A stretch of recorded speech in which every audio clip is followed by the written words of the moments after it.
Hey, how's it going? It's Grant And Shelby K. with the Garden of Eater. And if tonight we're a little tired and out of it, we apologize. In the last week, we've probably accomplished more than we do in most months. We've gotten a lot done. And well, tonight's conversation is going to be a great one. I've got a lot of different topics on this topic I'd like to dive into. But we'd also like to try something a little bit different this week. Instead of all of the questions retaining to the topic of the discussion, we're going to have open chat for open, questions and stuff like that. But nothing ridiculous. Shelby's going to pick and choose what questions she puts up there. So, we're not going to be answering everything, but any important or good shrimp topics or questions or anything like that, we will also cover tonight in chat. And let's just trek on with tonight's discussion, and that is fancy red tigers. The evolution of this definition is ever changing.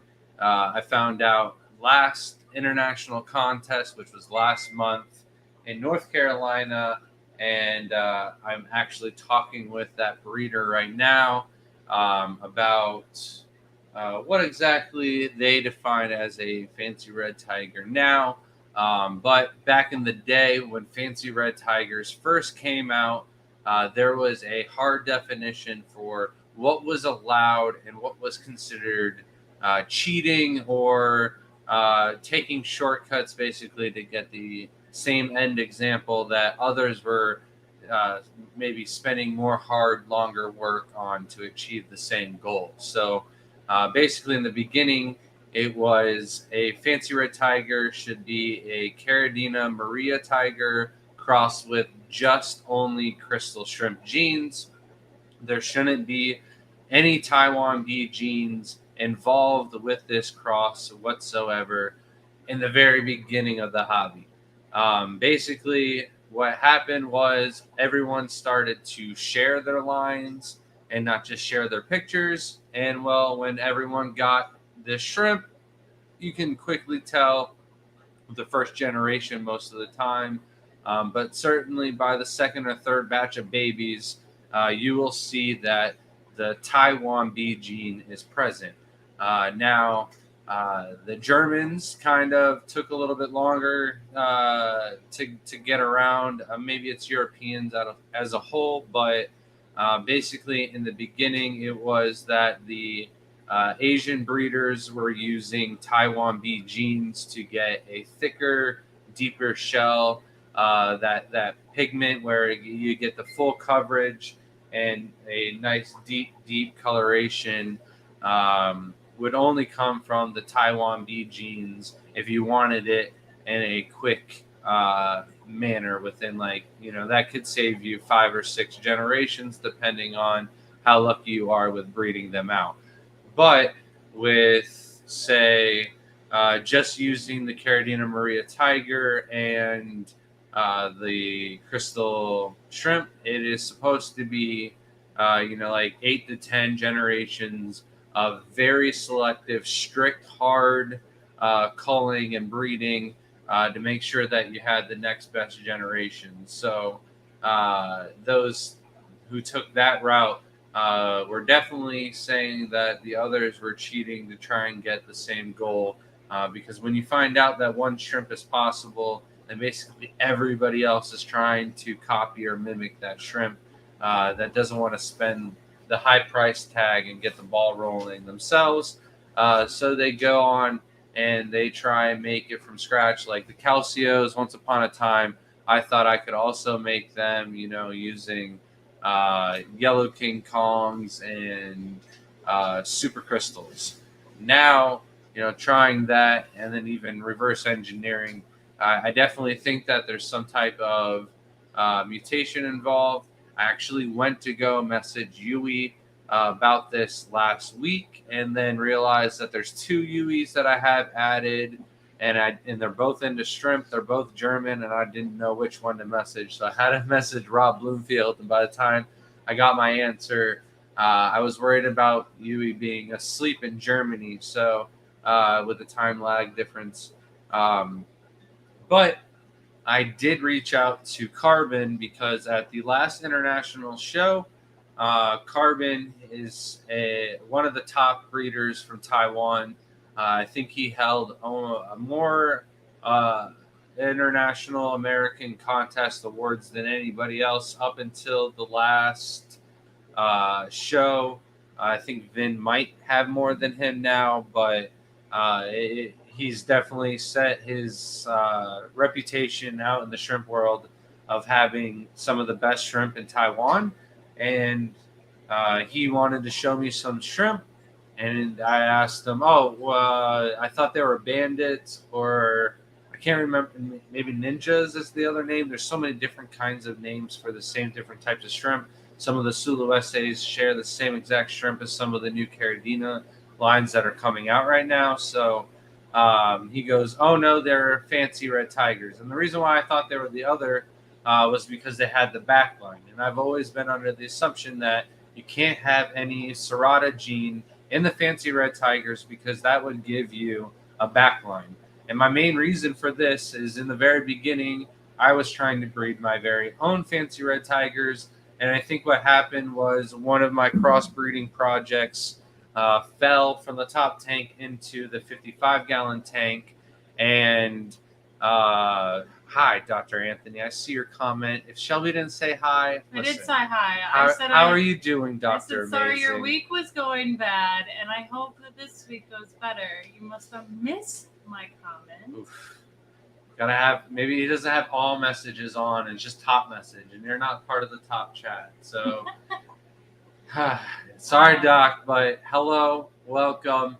Anyways, back to the backline story to the Fancy Red Tigers. I swore I turned that off already, but we came to the discussion that, and I've even been talking still with Carbon about this right now, that the definition and whatnot has always been clear on what's a crystal shrimp, what's a tiger shrimp, what's a bee shrimp, and not really so much on the classification of the hybrids. That's why we have so many different names like Nanashi, Fancy Tigers, and Nancy for the exact same type of shrimp. They're just, from different locales, different breeders, or not mislabeled or relabeled to get a new sale or something like that. So I hope you're doing all right, Dr. Anthony. And I don't know why you would be intoxicated like that, but hopefully you're getting better. You said Crip wasn't going to be here. No, he's not going to be on for the Crypt Keeper question of the week, but he'll be on chat tonight. Thank you. If you could. Garcia Aquatics with the 99 super chat, super sticker, and it was a cute little heart and a smiley face. Thank you so much, Garcia. Are you going to be at my talk? Shelby told me it was a maybe. You're going to be there? Maybe. What is that? If you were having a talk at my club, I would be there. So, but Garcia, Richard, Jay, Eduardo. If I'm missing somebody else, I feel horrible. But if any of you want to meet up for dinner one night, go collecting with us or anything like that, reach out. I would love to get together with some of y'all while we're down in South Florida.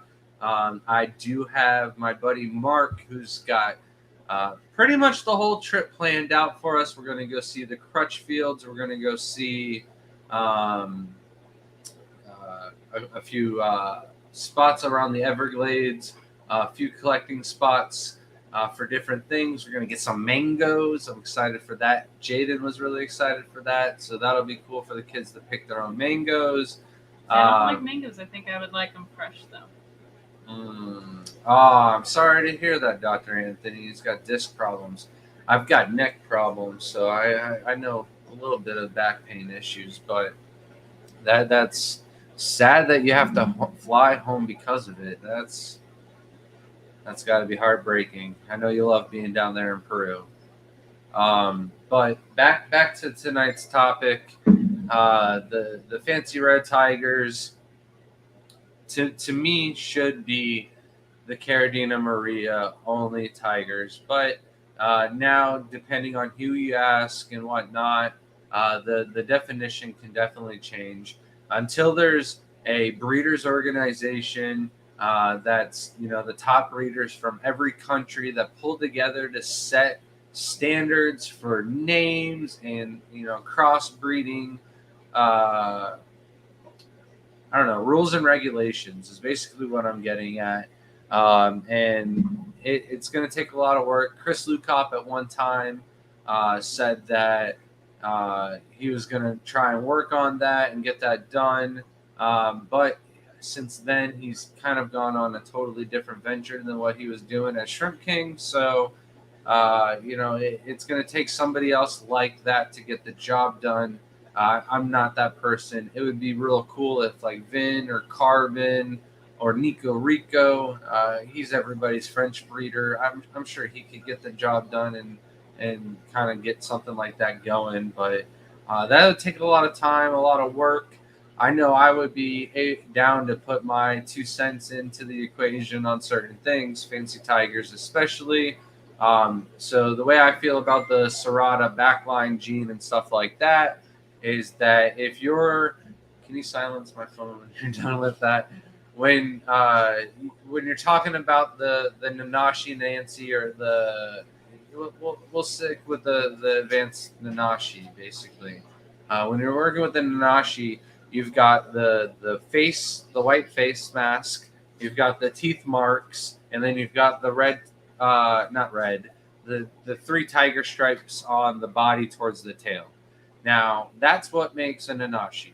If you want an advanced Nanashi, you've got the back line going down the back. You've got a little bit of dots on the face. A lot of them have the blue or the purple coloration to them.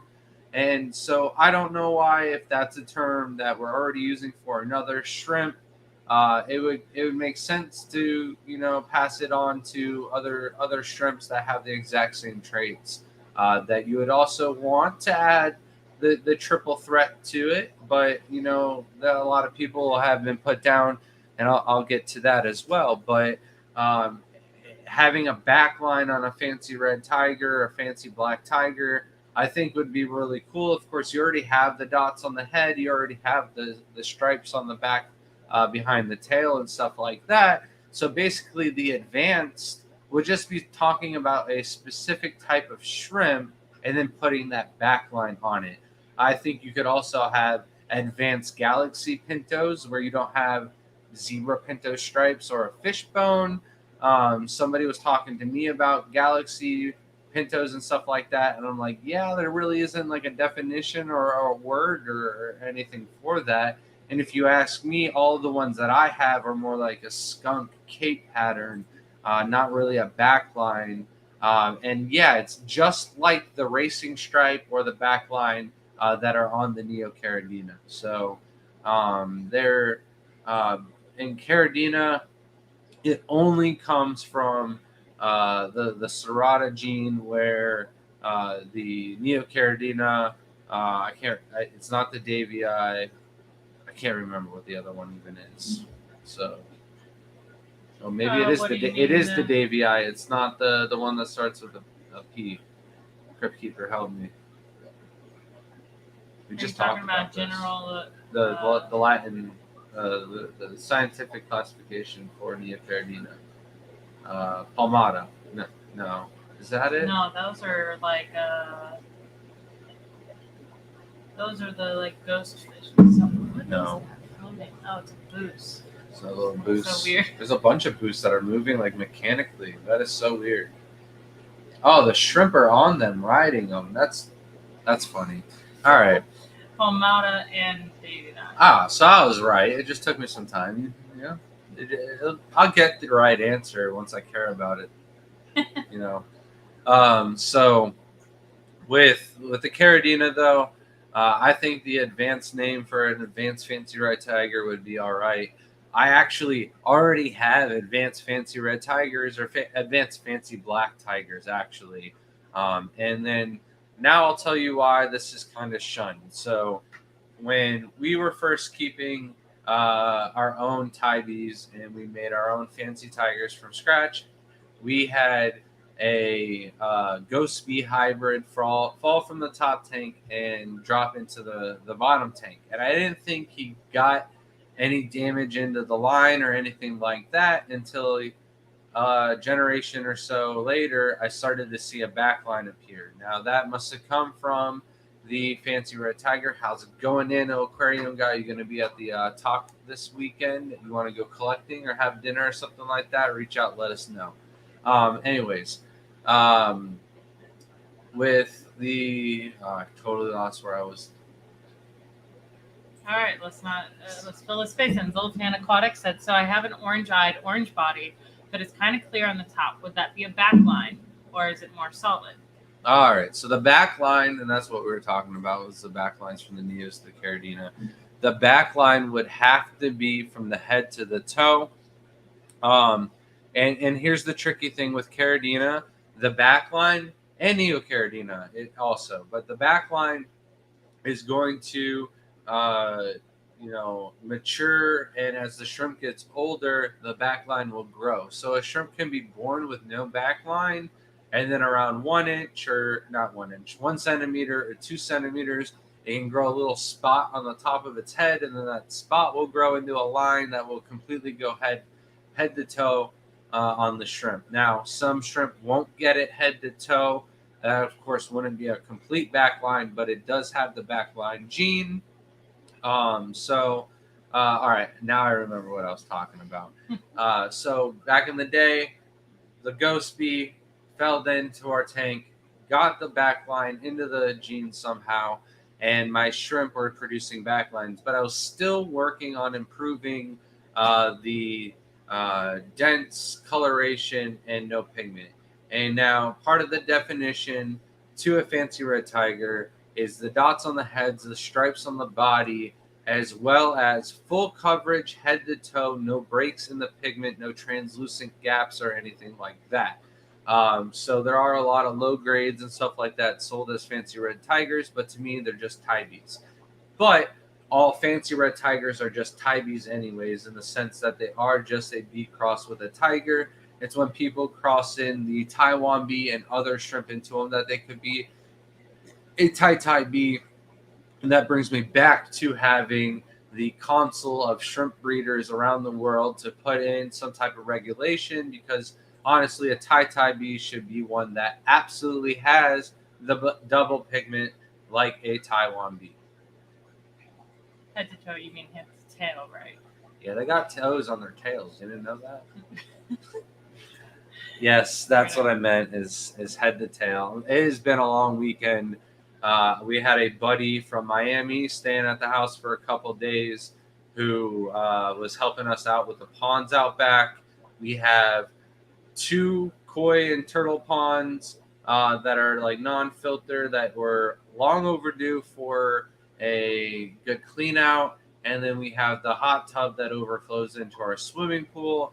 That was also overdue for a clean out. So we tackled all 4 of those within the 2-day period, and everything's squeaky clean and spotless now. But I would appreciate some more sleep if Mark didn't stay up all night talking about future projects and plans that he wants to get done. And that's the kind of motivation that I need, but I needed some sleep at the same time. So I am a little out of it. But what's did Jay? Say that he will be there for the talk, but really can't go out, but maybe take you to some ice cream. It's Peruvian ice cream. He's asking if that would be okay. Yeah, absolutely. 100%. If you can take me to ice cream Friday, Saturday, or Sunday, we will be there. And then I don't know if we're going to stay Sunday night and come home Monday, so that way we're here for the live stream. But we'll definitely be around for Friday night and Saturday night for sure. So I'll stay Sunday night and have ice cream and then drive home, because it's only a 4-hour drive home. It's not like we're traveling from South Carolina or further. So. Yeah, 4 hours is going to be a breeze. Yeah. Especially if you do 2, I do 2. No problem. Or you do 1, I do 1, you do 1, I do 1. With my bathroom breaks, it might be possible. So- I'm drinking too much water lately. But anyways, I know where we are on track anyway. So I posted once I finally completed what I thought was a fancy black tiger, full coverage coloration, and it even looked like there was eater carved into the shrimp in black lettering because there was a little bit of letters missing, but maybe one day I'll pull that up in the archives and use it as one of our thumbnails. I should have pulled that up and then put a like question mark in there too somewhere. But I was all sorry. The doors have been open and I don't mess around with no mosquitoes. I thought it was a mosquito. I think it is a mosquito. It was a mosquito. Sorry to interrupt you real quick. Laura said that she found some of those turbo blue freshwater snails that you guys mentioned. She drove 2 hours to get them and got a baby already. Well, when you're ready to Incredible. sell your first batch of babies, can we get first dibs, please? Because I don't think the person that had them wants to sell them to us. So I would love for those snails. They're on my. You are like one of the Top first of my want people to breed list. them, though, because the farm that got them in hasn't even bred them yet. So Congratulations. that's really. Are you I don't doing know it yet. just like rabbit snails? But anyways, back to the first time I finally thought that I got a fancy tiger bred, and I posted it. I posted it in the most prestigious of groups where all of the European and Asian breeders post, and I got shot down and ridiculed, and everyone's like, "That's not a fancy red tiger. That's got Serrata genes. It's got a backline. You're wrong." And it was a lot of European breeders telling me this. And so because that was shot down, I learned my lesson. I mean, they told me that was a no-go. And, from there on, I started to work on my own line of fancy tigers. Now, there's also the breeder that we got our fancy red tigers. Originally, we spent $200 per shrimp. And then I had to use some females because they were all male. I had to use some females that were only $15 a shrimp to try and breed out our own line. Several generations of work later, we have what we are selling now as our own fancy red tigers and fancy black tigers. But that breeder swore up and down that there was no Taiwan bee genes, where I have entire colonies that look just like Taiwan bee genes out of these lines of shrimp. I've gotten purple reds. I've gotten purple blacks. I've gotten Nanashi and almost German Pinto kind of looking shrimp and stuff like that out of them as well. So to say that the Taiwan bee gene isn't in there, I just don't believe it. Of course, we need DNA testing and stuff like that.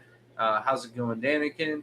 To figure out whether or not that they are 100% in the genetics or not. But this person swears up and down that anytime you take crystal shrimp and cross it with Caridina Marie, after 10 generations, that you will just get Taiwan bee genes. Now, you think if that was true, that would be the recipe to make Taiwan bees, when nobody knows how to make Taiwan bees. It's not a possible replication to make. It is a genetic mutation that nobody has figured out, nobody has cracked in the almost 10 years now that we have been breeding shrimp. It is not a common known fact like how to make most of the shrimp that are out there today. Like pretty much the only shrimp I cannot tell you how to make are the calcios and Taiwan bees. Like everything else I can tell you how to make. So I don't know. Back to you, Shelby. You look like you got some chats. Yeah, a couple. Richard wants to know if we're planning on swinging by to get some fish. Yes. If you saw Shelby struggle on Saturday to catch these CPDs, we are stopping by, Richard. You've got some of the nicest CPDs out there. Love them. And we are trickling down to where it is. It was hard. It was a struggle for me to catch them. There's still probably 30 or 40 of them in the aquarium, but I hate selling them. I love Like having a pizza. good colony around, but there is a very large XL piece of spider wood, and then I took like 10 small pieces of spider wood to make an XL piece of spider wood. And there's a lot of moss, bobitus, java fern, and water sprite in that tank that is just making it so that way they can just swarm. And it's like Shelby's like, there's only 4 of them in the tank, Grant. There's no way I'm going to catch this order. And I'm like, Shelby, there were just 40 of them in there when I fed them last night with Mark. They didn't all disappear. There's no bodies. Like I've seen 2 of them perish in the last year. So that's doing pretty well. And I think it was my motion of the ocean with the net that did one of them in, maybe 2. So Abstract Aquarius says, do Aurora blue tigers normally have red eyes? Yes, they do, but pay very close attention to the pupils. The pupils are still black. They're not entirely red. A lot of Taiwan bees, a lot of different shrimp will have purple, red, or different color hue. But it is only impressive when the pupils are not black. So that's what you got to take a look at. If you can't see it with the eye, take a picture. Very, zoomed in and take a look and see if you can't see the pupil. Shady Grady said, do fancy red tigers have colored legs with stripes on them too, or is that called something else? Yes, fancy red tigers can also have the striping on the legs. A lot of the people will call this the spider legs. And yes, Shady Grady, I caught 14 CPDs and sent them out your way. So we did get those done for you today. But we did not have time on Saturday where the post office is only closed, or it closes at 2 instead of 5 like it does on Mondays. So by the time I found out that Shelby had only caught 4, I didn't have time to manhandle the tank and get the rest of them. They're not easy. I like to go in and snipe 4 of them at a time.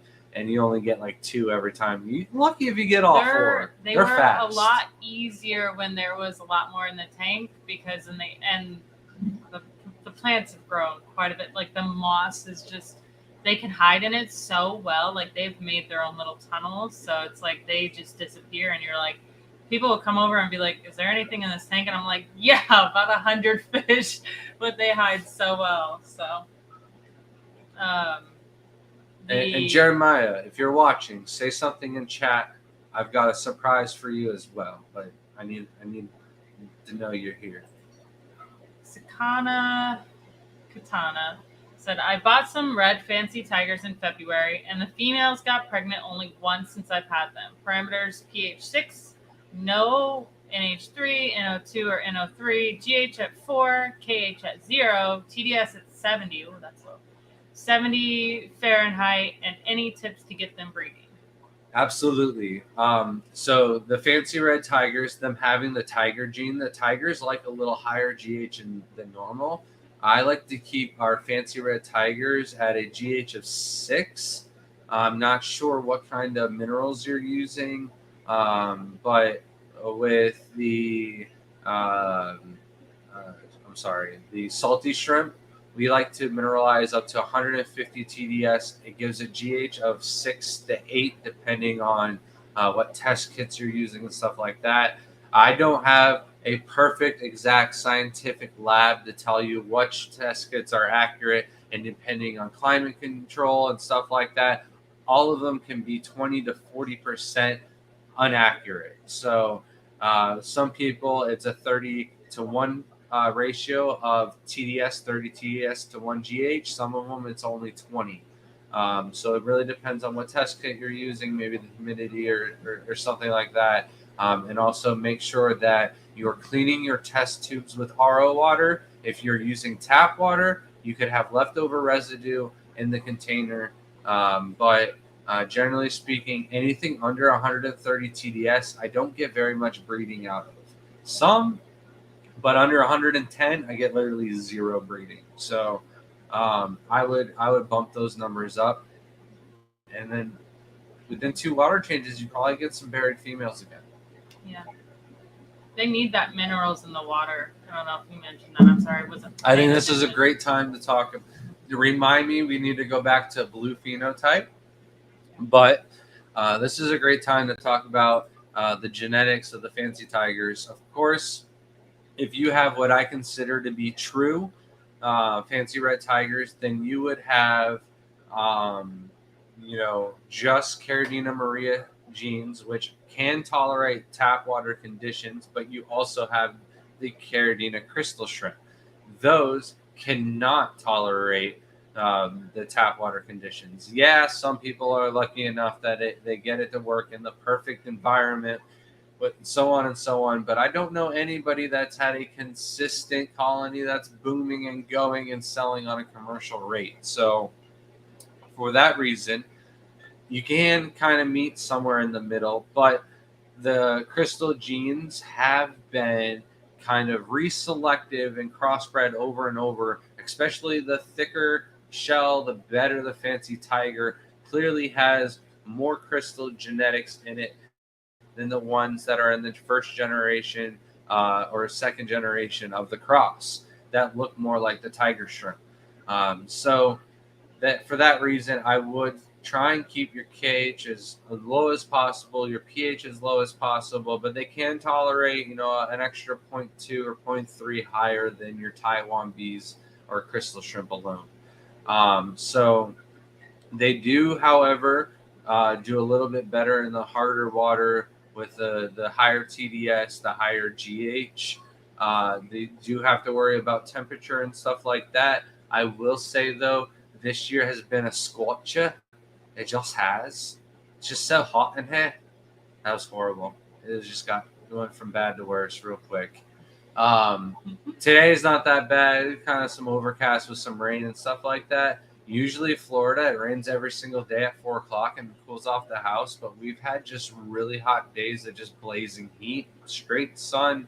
And the house has been getting up in temperatures. And so have the tanks, especially the top tanks. And when you're stacking them 5 rows high, they can definitely build up some heat in the top tanks underneath the lights. So I definitely think they can handle higher than 76, where before I was like anything above 76 and my tanks are just not doing well, because that's when I started to see issues during Hurricane Irma blackout a few years back. So that's always been like, I always try to tell people to shy away from using heaters in your tanks, and if you can, put your tanks inside the coldest room of your house. Of course, hotter temperatures, stuff like that, you're risking more bacterial infections and other stuff like that. So you do want to keep it colder if possible. Trust me, if we had a better doggy door, or if we had, a cooler system,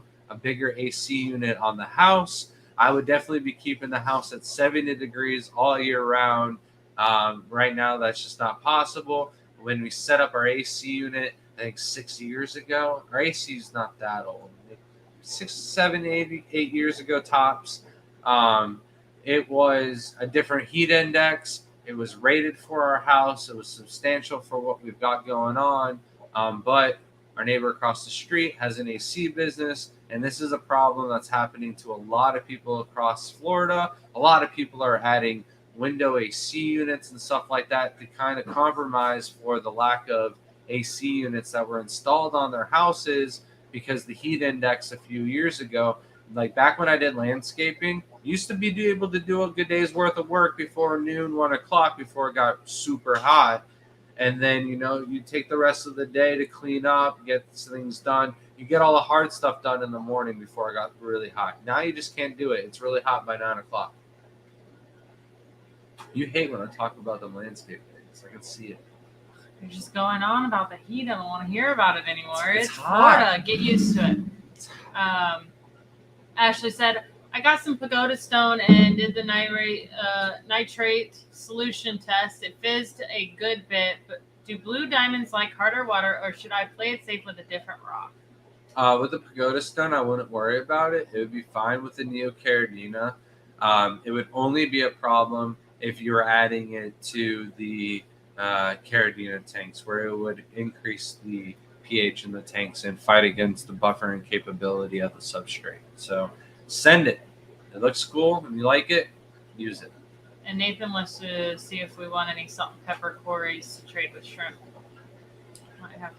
I don't know if we have a tank. but Maybe one day, but not in the any time foreseeable future. So I want to talk about this first and then phenotypes. Abstract said, can fluctuating waters cause hair algae even if using RODI? Have 3 different tanks growing mullets and can't keep up with it. All right, so hair algae, 3 things: overfeeding, lack of water changes, too much light. Fix 1 or all 3 of those things and you will reduce your hair algae issues. Now, is it hair algae or is it Cladophora? Cladophora is way harder to get rid of.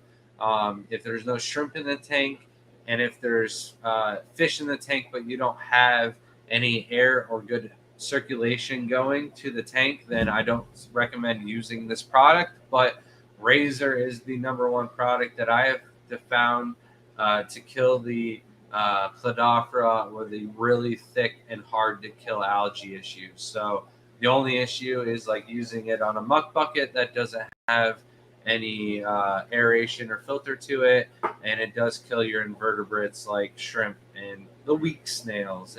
The hardy ones will survive, like the pest snails that you don't want to live. Your blue phenotypes? All right, so the blue phenotype on the fancy red tigers is basically non-existent. It can happen though, as Shelby's Galaxy Pintos are an example where the blue is showing through the back line. So to say it's impossible, anything. If you heard that, that's why our doggy door needs to be repaired and all the AC is leaking out, is because this thing just barrels through. I'm sure he's gonna make an appearance. He's like, Just ignore him. what? There's a tail. Just ignore him. Oh, there he is. All right, yeah, we're just gonna ignore him. He doesn't know what a camera is. He doesn't know what we just did. But yeah, he's like, did you hear me walk through the door, Dad? Did you? Did you? Oh man, he just barrels through. He doesn't know what he's doing. He even hurts himself because he does it so fast sometimes. Did you see us frog and get scared, buddy? It's a big old softy. That's what he is. But the blue phenotype on a red is obviously possible. Anything's possible in the shrimp world. That's where I left off. See, my memory, it's all coming back. We're good now. But with the black and white fancy black tigers, those ones for sure, with certain lines and certain grades, and it is a pigment that as they age and mature will shine. It can even come with 3 centimeter shrimp can just get blue overnight, where it didn't have it one day, the next day it can get it. So this is definitely possible. And back in the day, it was a discussion that all fancy red tigers or all of the Taiwan bees had a tiger gene involved in them one way or another, because all blue pigments came from Caridina marie or some other type of tiger, Caridina tiger. Go for it. Welcome, Jeff Brown, to the Caridina membership. I still have yet to fix the videos. I was going to do that today. I forgot all about it. Welcome, and thank you for joining us. Don't forget to email us, or I think you have that right? Listen, just email us at thegardenofeater@gmail.com. If this is Jeffrey Brown, just message me. And this is so ironic that he is messaging or added us as a member, because I am going to use your lures that you sent me for Christmas, like 2 Christmases ago, for the very first time this weekend. Like, I'm not even kidding you. I brought the lures out. So I made sure that I will bring them. And it is the first time that I'm going to use them or even think about using them since you sent them to me. So I will definitely send you pictures as soon as I hopefully get one and I don't lose it or get it caught up on something. But yeah, I'm excited to get those casted out this weekend for the first time. Haven't talked to you in a while. Hope you're doing well, Jeffrey Brown. How's it going? Welcome to the TGOE team. Send us It's a a- message on That was Facebook fast. with your address, and we will send you a sticker and a coupon code for 10% off the site, tgoeshrimp.com. But I also was thinking about you even before the lures. I think actually what reminded me about the lures are your hollow eye shrimp. So if you still have those available, also let me know, because I think I've used almost all of my good ones for crossbreeding projects. So I think I got to bring the line back. You want to give me a deal on a good little group of them? After Layla's birthday, I'll be hitting you up. So Kobe asked, sorry if you went over this already. Any culling tips for fancy red tigers? that'll be next after we cover the blue phenotype. So I gotta finish it. Jeffrey Brown it's to your good to point. see good friends pop up on the channel you haven't seen in a while. And I'm going fishing, so I wanted to let them know. Anyways, the black and blue, obviously not true about the only tigers having the blue phenotype, because master shrimp breeder Vin over in Taiwan, one of the other great Taiwan breeders like Carbon, he has his pure black line of crystal shrimp. Now, Shelby, what is a pure black line crystal shrimp? What are you talking about? What's a pure black line crystal shrimp? A pure black line crystal. Why is it a pure black line? Because it doesn't throw anything but black crystal shrimp. But what if it threw a blue and black? Then it's not pure. But Vin calls them pure black line crystal shrimp. And that over years of breeding them, out of nowhere, Blueface came out and started rapping and beating people up in the ring. You're so confusing. That was a lame hip hop joke. But anyways, there are blue face black crystal shrimp popping out of Vin's pure black line crystal shrimp. Uriel has those, and every now and then there is a faint blue on the face of some of our crystals out of the pure black line tank that we have. Technically, it's in a lot of the shrimp. You could selectively, sometimes anomalies come out of them, just like we had Super Princess Bees come out with a. But I'm just rare saying, shrimp. It I could think happen. Vin's proof that the blue pigment, and this was a discussion we had at one of the international contests. So Vin claims that, and I agree with Vin. I don't think that the Taiwan bees or the fancy tigers get their blue genetics from, say, a blue bolt or something like that. They can, if you. It just depends on your definition of a fancy tiger. So not my definition, but yeah. Was that the end of the blue phenotypes? We get to the question. Yeah, but I now? totally forgot about the other thing about the thing where I'm trying to breed that thing about the thing. my own line of fancy tigers by crossing pure red line crystals with red tigers, which are Carinina Maria, the right tiger to use, and not using any Taiwan bees to make my own fancy red tigers. But I was told by the breeder that no matter what, in 10 generations, you will get Taiwan bees. I covered that. But what I didn't say was I'm doing it myself. I'm 4 generations in, so I'll have more to report on that. But what I'm working on with culling and getting into the shrimp and stuff like that is I'm always focusing on the stripes behind the tail. Those are a must. You have to have those. So any of the shrimp that don't have the stripes behind the tail, those are going to be a cull. Then the next thing is you have to have full coverage. I don't know why the shirt's doing this. It's probably because you stretched it out and this is your shirt and I'm wearing your shirt. I don't have the chest coverage to flatten it out like you do. Anyways, so if it doesn't have full coverage and there's any gaps or any pigments or anything like that, then it's not a fancy red tiger. It's just a Tai bee. And then the other thing is you want more dots on the head. Low grades won't have any dots. Medium grades will have really good striping and then some kind of dot on the head. High grades will have a lot of dots, perfect striping, good head coverage, and stuff like that. There can be different patterns and stuff on top of the head, but no backline. Unless you want an advanced fancy tiger, that's on you. But honestly, I would say those are Serrata genes. Start your own line of fancy red tigers from scratch rather than trying to focus on that line. But The other thing to worry about and work on is going to be the coloration, and that is going to be totally up to you. There's two different ways you can go. You can go for red dominant or you can go for white dominant, and that's just basically one direction or the other, or you can go straight down the middle 50-50. It doesn't really matter to you. It's all preference, it's all opinion. I am only just now starting to work on my own. You can't see them. Maybe one day I'll get a camera running around and show you all the lines of shrimp and stuff like that. But I'm only just now starting on a white dominant line of fancy red tigers, where they are predominantly like 80% white, and then only the stripes and dots are red.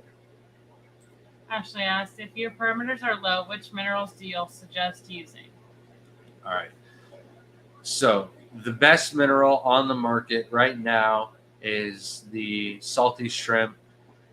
Period. Doesn't matter if you're using Sulu-SA, Neocaridina, or Caridina. Now, these are what we used before we started selling products. So when we started to sell products, it was a no-brainer to sell the salty shrimp. And besides that, it is the most bang for your buck. It is cheaper than using any of the other minerals, salts, or liquids that are available on the market. It is what we first started using when we bred shrimp. And then after we got out of using salty shrimps because we wanted to chase that dragon, the snake oils, we wanted to see if there was something out there that was better. And well, simply put, we always found out that, it wasn't really working as well as it was back in the day. And we went back to our roots. And within the first year of sticking to the basics and just using salty shrimp, doing water changes, and feeding a good variety of good foods, our shrimp are booming. And we put the thought of importing shrimp in our heads and threw it out the trash. It's gone because we can breed them ourselves. So 2 things from Richard asking if you know if Ryan's going to be there. I said, I don't think we've asked or know if Ryan's going to be at your talk. Does he usually make Ryan trips? from Wild Fish Tanks? Oh, I can maybe ask him. Ryan if you want. Yeah. And then he also said that he has dwarf emerald rasporas, which I know Grant will absolutely love, and pseudomagills, which we also love equally, but they're so mine for sure. I will take those. I have pseudomagill Gertrudes. I have 2 pairs. They don't seem to breed for me, but they still look fantastic. I just don't know why they don't breed. We'll take them. They might Is that what actually you breed. said? Yes, for Okay. sure. Any pseudomagills. Like that's like one of our favorite things. We like to me they're like the little fairy fish of the tanks because they got them little wings of fins. They just look amazing. And then there was something else.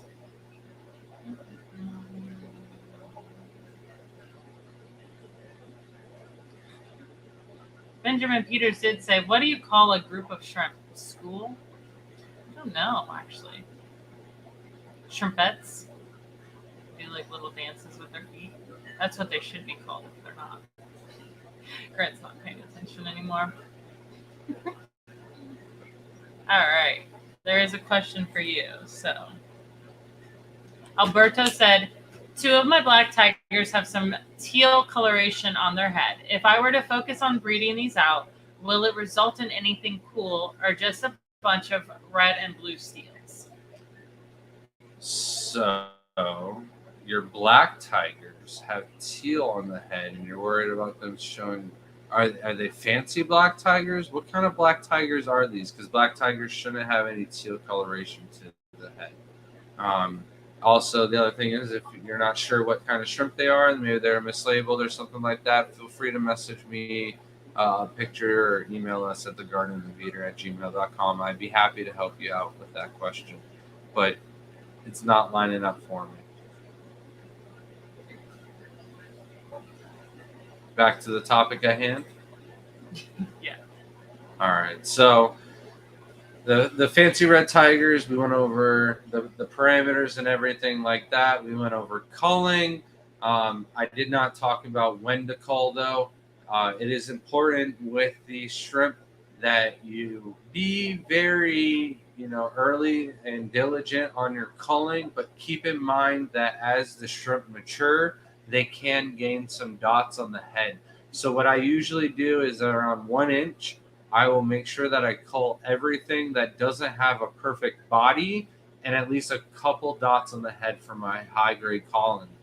And then after 2 centimeters or 3 centimeters for sure, they should have plenty dots. I like to aim for around 9 at least. So like 4 on one side, 4 on the other, like a dot on the center of the top of the head or something like that for a perfect 9. Obviously, more dots, some dots on the body and stuff like that is also an improvement. We had a box of Fancy Red Tigers go out today. And basically, I was like, I got to take these off the website because I was giving out ones that I for sure wanted to hold back and save for the next generation because the dotting on their head is next level compared to the last generation. Passing said, will my tangerine tigers that I got from you throw off any different, or do they just breed true? Breed true.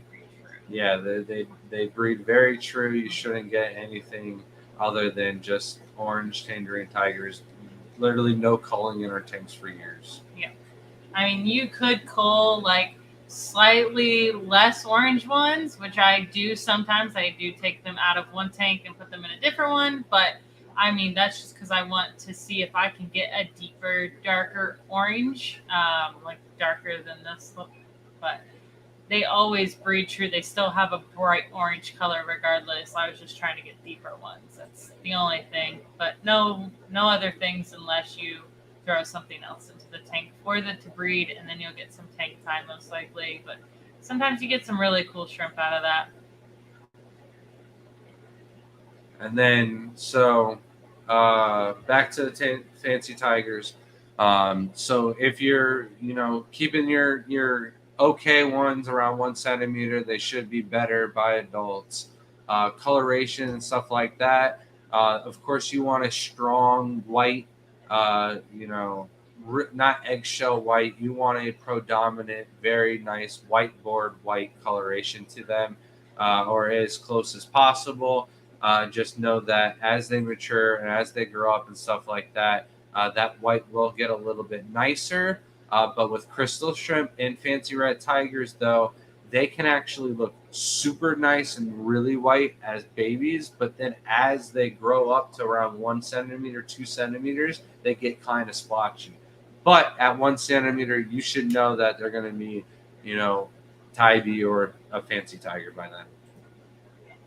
Thank you so much, Lady Diane, coming in with the $25 super chat. Says camera fun, to walk around fun. Thank you so much. It's not so much camera to walk around fun because we would use our phone, and our phones take probably the best. $25 for you to go scrape more tanks. There you go. That's what it is needing that. I want to do one live stream 1 week where it's like the same week that Mo Devon comes. So if we can line those up perfectly, we'll do the entire house, all 390 plus aquariums at that time, because that's where we're sitting right now. And we just set up another rack in the garage. Like, it's fully ready to go except for airline, but it's going to be so easy because we have so many pieces of airline that are just ready to go and plug and play in the garage. So that'll be done and ready to go when we get back from South Florida. We're going to have like almost 600 tanks when we're all said and done with everything, now that we've actually mapped everything out. It's kind of crazy because we thought it was only going to be 500, right? But thank you so much, Lady Diane. I'm so excited for next month to go to Massey. I've got the talk this week, so I'm kind of like using it as practice to really, get the good talk for your club. Yeah. Sorry, Jay. I'm just kidding though, because the real practice was for Scotty's club. Thank you so much, Lady Diane. Coro said, but what do we do with the coals? One big coal tank, or do we put all the coals from a given line in one tank and hope for some lucky higher grade shrimp to breed out of it? I don't like taking anything that is out of the low grade tank and putting it into the high grade tank. The only reason why is because the genes, it is kind of like one step back, one step forward and then it's like a step to the side. It's not really like taking 3 steps forward by just keeping the culls where they belong in the high grades in the same tank to get them going and stuff like that. So, and then the beginning to your question really depends on how many tanks do you have, how many variations do you want. Do you want to know how many fancy Tiger tanks that we have? There's 3 of them on this rack alone. There's 3 of them on that rack. There's 3 of them in the bedroom. There's 3 of them in there's 8 of them in Layla's room. So we have like 20 probably fancy Tiger tanks. We have red and black. You've got high grade, mid grade competition tanks. We've got a couple tanks of mid grade. And then because they throw the Taiwan B genetics, that you'll get some. And by the way, full consent. Our Taiwan Bs are German, where I've already said that they were claiming that there's no Taiwan B genes, but all of them do throw the Taiwan B genes to the point where we have our own tanks. In case I didn't clarify that earlier, our lines do have it. I'm trying to make my own line that doesn't have it, but pretty much all the breeders did it. There's just some that were truthful about it and some that were trying to lie about their shortcuts for whatever reason. So there's a lot of secrets in the shrimp hobby that people don't want to copy and mimic for certain reasons, and then there's other ones that just they're dirty for money or something, like for recognition, and then you find out that you get caught a liar, and then people lose all faith in you and stuff like that. So there's a reason why that person's no longer in the hobby, and it's not even worth mentioning their name anymore. Yeah, my advice is if you could only have like one more tank for culls, just put them all in there. I absolutely love some of our cull tanks. They pop out the craziest shrimp sometimes. It's just fun to have. Throw some weird genetics in there, see what you get, have some fun. And then sometimes from that, you can build up a new tank from those cool genetics. So you're like, all right, I want to take a few of you because you keep coming out the same. Put you in a new tank and see if I could get you to solid up your line, because you could do that and start putting the culls back into the other cull tank. And then you can have 2 lines out of that and create your own shrimp. And that's the whole fun of having shrimp. And Caridina are probably the funnest because of how many you can mix together to make new shrimp. Our purple, red metallic Tai bees came out of our fancy red tiger cull tanks. So it's like the culls can throw some really cool stuff. Our orange line projects, the culls from those throw some cool stuff. The culls from our cull tanks will throw out the weirdest morphs where we just throw all different culls into one tank. And now the trick is getting 2 of those shrimp to reproduce and then reproduce true is even the harder part. So it's definitely a lot more fun than mixing Neocaridina, that's for sure. I still like that though. And they asked, if a high-grade fancy tiger has dots on its head, what makes it different than a galaxy tiger? So a galaxy tiger, and this is what is also confusing, is the galaxy tigers have Taiwan B genes as well as Serrata genes, which are both genes that should not be in the fancy tigers at all. The fancy tigers should have just crystal genes and just Caridina Maria tiger genes. Now, if you look at a fancy red tiger, which has the exact same pattern as some of the galaxy tigers, then you're going to see that the fancy red tiger has the pigment of a crystal shrimp, where the galaxy tiger has a pigment of a Taiwan B. I'm telling you right now, we should just go put the salty shrimp back in the car to make sure we have it for Richard. I will not forget it. Do not worry, Richard. I'm jinxing it right now. Go I put it almost in the forgot car. something for Lucas Brett, but I was like, nope, I'm going to remember this. And I remembered. I got it locked down, Richard. Don't worry. But back to the last comment. What was it? I had one more thing I wanted to mention about it. Cool tank? No, it wasn't. Oh, the galaxy. Sorry, what makes it different than a galaxy tiger? So it's very similar to the difference of a crystal black shrimp and a panda King Kong. That's the difference. Sorry, that was all I wanted to Oh, add. you're fine. Just that little. What's the favorite choice of shrimp envy to feed for Neos? My favorite, hands down, envy food is the complete. It's just a little bit softer. It's not so much protein or mineral dense as the other foods, and it's just an all around good food for all of our shrimp in the house. If we ever have to like double feed on something because we have, we've run out of some food or something like that, I'm never going to be upset about having to double up on the shrimp and be complete. Where the food fight and the help me out here, Shelby. I can't think of a single other product that we own. Of theirs? Yeah. What did you name? Food fight and complete. Oh goodness, Shell. All right. And what's the other Growth. one? All right, the Shell and Growth. Yeah. Those three. Baby, when we feed Monty when we feed the foods, I usually feed like 20% more of the complete compared to the other ones, because just a little bit goes a long way. Like the Shell, for me, I can feed a quarter of a piece to some of our not heavily dense tanks, but some of our well-populated tanks, and it's enough food for them. So a little goes a long way, but I feel like the complete, they're getting all of that goodness in them, and it's helping them grow a little bit quicker. So Tube Dog came in. It is a colony. I would say it like a group of shrimp. We call them colonies of shrimp. So it is a colony. We were joking earlier, like what's it called? Oh, You I were would on have the told phone. you. Yeah, I was saying shrimp. It should be shrimpettes though, because they're just like dancing No, little shrimpettes. Shrimpettes are little babies, or shrimplets. Yeah, but shrimpettes would be it'd be funnier than a colony. Someone was like a stack of shrimp, shrimpies, a flock of shrimp. Richard's fish are top notch. They are just awesome. I can't complain. I want to keep them as pets. It's like really hard for me to sell them. And like we have the dwarf neon rainbows. Or where are those from? Somewhere else. Those are from Gary. Oh, Gary. Okay, but they're great too. But.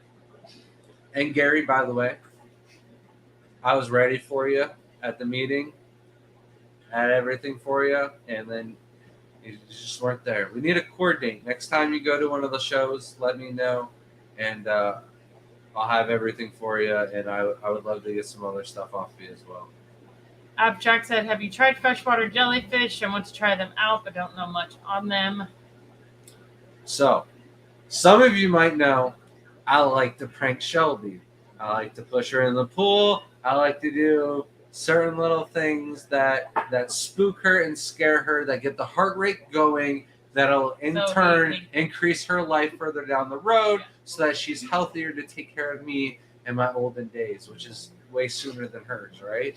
So way sooner. I had just gotten her with a prank or something like that, and I was like, Shelby, you're not going to believe this, but I found freshwater jellyfish. And she's like, no way, you're lying. I'm like, no, you gotta come here and come check this out. And she's like, I don't believe you. I ain't falling for no tricks. And so I'm trying to get her to look into this barrel to see these jellyfish. And like, I could see her like thinking that I'm going to push her into the barrel, and then she can't get out. And then I got to like take her up, and then she's going to be worried I'm going to just dunk her into the barrel. I don't know what she's got going on through her mind. But I know jellyfish are Shelby's favorite creature, favorite living organism, period, in the whole entire known universe. And she didn't believe me that there was freshwater jellyfish in our barrel, let alone in the backyard.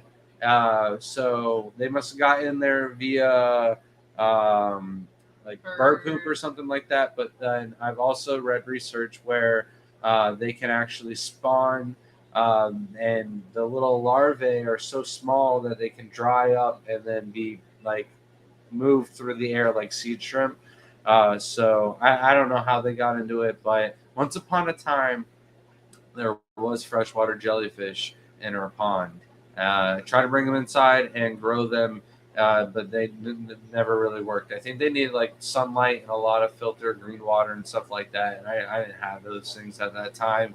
I wasn't prepared for freshwater jellyfish to just be dropped in our backyard like that. I don't know what bird thought that was going to be funny, but I think if you do freshwater jellyfish, you will have to do green water because they can't really eat much. They are very small compared to, say, a saltwater upside down jellyfish or any type of saltwater jellyfish. So think of like how small they are. That means the inside of them isn't very big. Green water, powder foods would probably be what you have to feed them, but most powder foods don't have like protein like green water food. But as much as I love Shelby, I've done so much research to try and keep and look into getting our own jellyfish.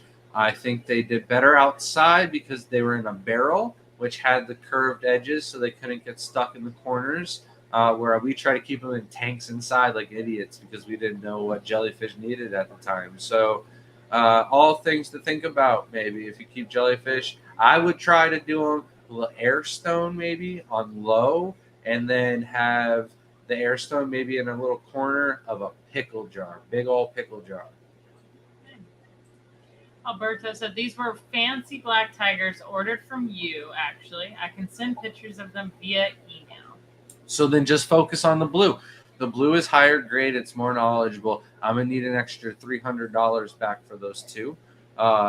Those were extra. I forgot to tell you. No, that is why always buy juvenile shrimp, because if you buy juveniles, not just from me, but from anybody, they're going to be giving you the grade or stuff like that. But a lot of these high-end traits, my turtles even, if you were to buy turtles off of us back when we could do it, and you bought one early, the price was $500.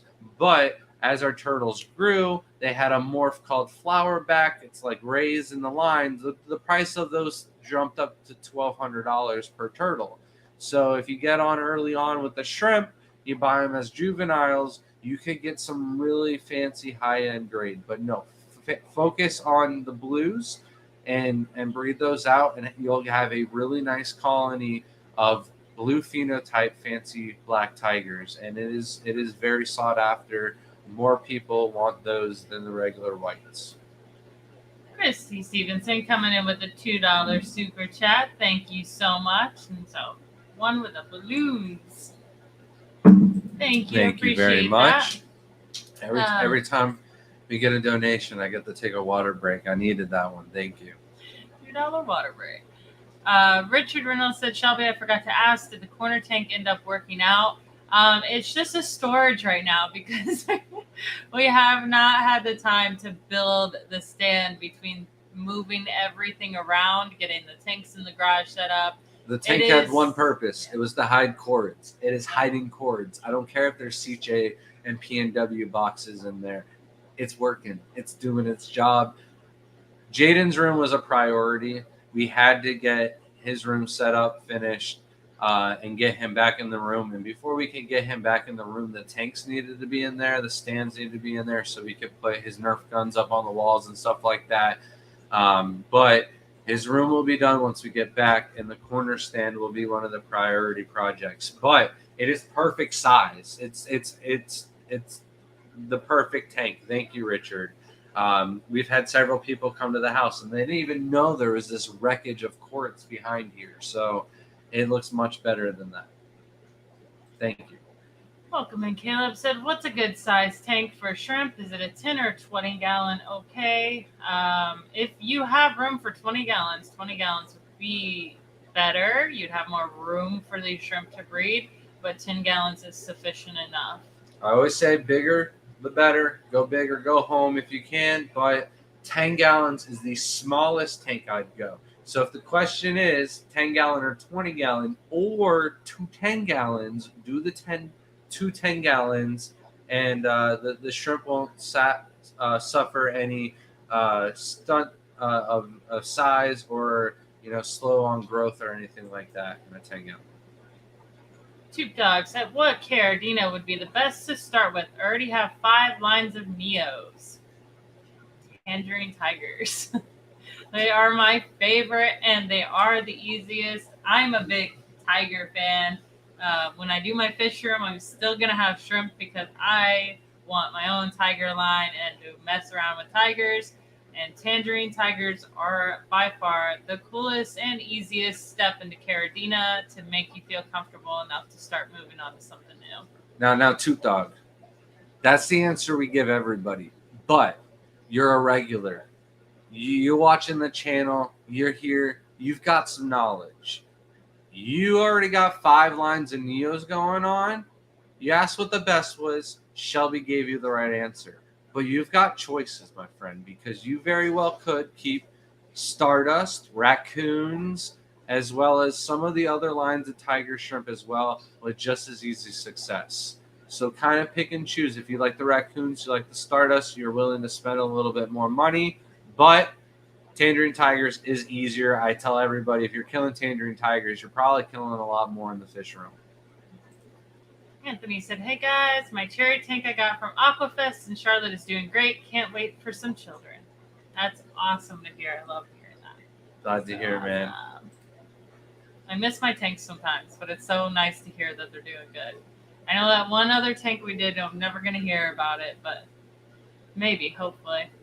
Yeah, if Nathan, if you do need Tangerine Tigers, I got plenty we can bring to the meeting. Just make sure you message me and not Grant, because he won't remind me or won't tell me about it. I've been doing well. I remember Daniel's Red Tigers. What? I don't know about that. You better not forget. No, for the past show, we just had that. We're good. Okay. Got it. I did mess up on the Pennsylvania trip though. I forgot 2 people's stuff. Yes. I remember 2 people's stuff though. So I was 2 for 2. Or 2 for 4. Chiller Method said only another 50 years of taking care of 3 kids, Shelby. Oh man. Maybe more. You never know. Anthony says, all of my black roses are doing great too. Put 10 black roses and 10 red cherries together and waiting to see what happens, but no eggs yet. Is it a possibility because of how cold I keep my tank? 68 to 70. That's still fine though. They're not going to breed as fast. So the only thing that a 68 to 70 degree temperature would do is add like 2 or 3 days onto your incubation period. So the eggs would just take longer to hatch. They should still berry up and do everything just fine. But I don't know how many water changes have you done and stuff like that is going to play probably the biggest impact on whether or not they're breeding or not. It might be the room too. There might be too many babies in there and too many shrimp in there. It might be stressing them out. Frank said Shelby no UFC for it this weekend. No, he watched it. He definitely watched it. Oh, and I actually stayed up the entire time and watched Mark fall asleep almost during the last fight. I was like, what are you doing right now? Falling asleep? There were some great fights. It was a great weekend. And then he said, almost bought the Jelly World tank at Aquafest in Charlotte. I had never been pissed off more in my life than at the Aquafest because they did have a jellyfish, nettle jellyfish, in a tank with no flow and corners. And that thing did not move the entire weekend. Guaranteed they killed that jellyfish. And it upsets me. I love jellyfish and I would love to have a tank in my house, but most of those tanks that you see are not proper care or big enough for jellyfish. Moon jellyfish don't last very long in tanks from the stress and you're constantly having to replace them. Now they are only $5, so it's like something, but it's just not really healthy for them. Benjamin, do you mean sponges? What? You said not all jellyfish are real jellyfish, like in the shower. But I'm just thinking sponges. I don't know what you're talking about. Anthony said, what do black roses and cherries usually turn out like? Or loofahs. All right. So if you're breeding black rose and red cherries, you're going to get ugly wild type Neocaridina. They're kind of clear, translucent. They'll kind of look like tigers. They'll have stripes and other little lines and stuff like that. But you really took $4 shrimp and cross it with a $6 shrimp and you're ending up with like a $50 to $1.50 top shrimp. So there's 2 things going on right now. I know you got enough Black Rose, but Shelby said there's way too many Black Rose culls. So right now on the website, Black Rose culls, buy 10, get 4 free. And then also the other one, what was the other shrimp that we needed to get rid of? The wilds that I'm talking about. Yeah. Those are also going to be like buy 10, get 5 free because we've got way too many of those in the pool. Even like we drained and cleaned out the entire hot tub, and then they came out of the woodworks out of the mangrove roots. Like I don't know where thousands of shrimp just showed up from out of nowhere or where they were hiding when there was no water in the hot tub. We sucked it up with a vacuum. Brandon said, sorry, I was reading Matt's comment, said, when will my room be done? There's no room at this house. Brandon said, do boas take time to develop patterns, or does it only take time for the color to come in? So if you ask me, the boa dots that make a boa should be seen pretty much right away. Like I have some pictures out of the boa tank. Let me see if I can't pull them up quick enough before Too slow.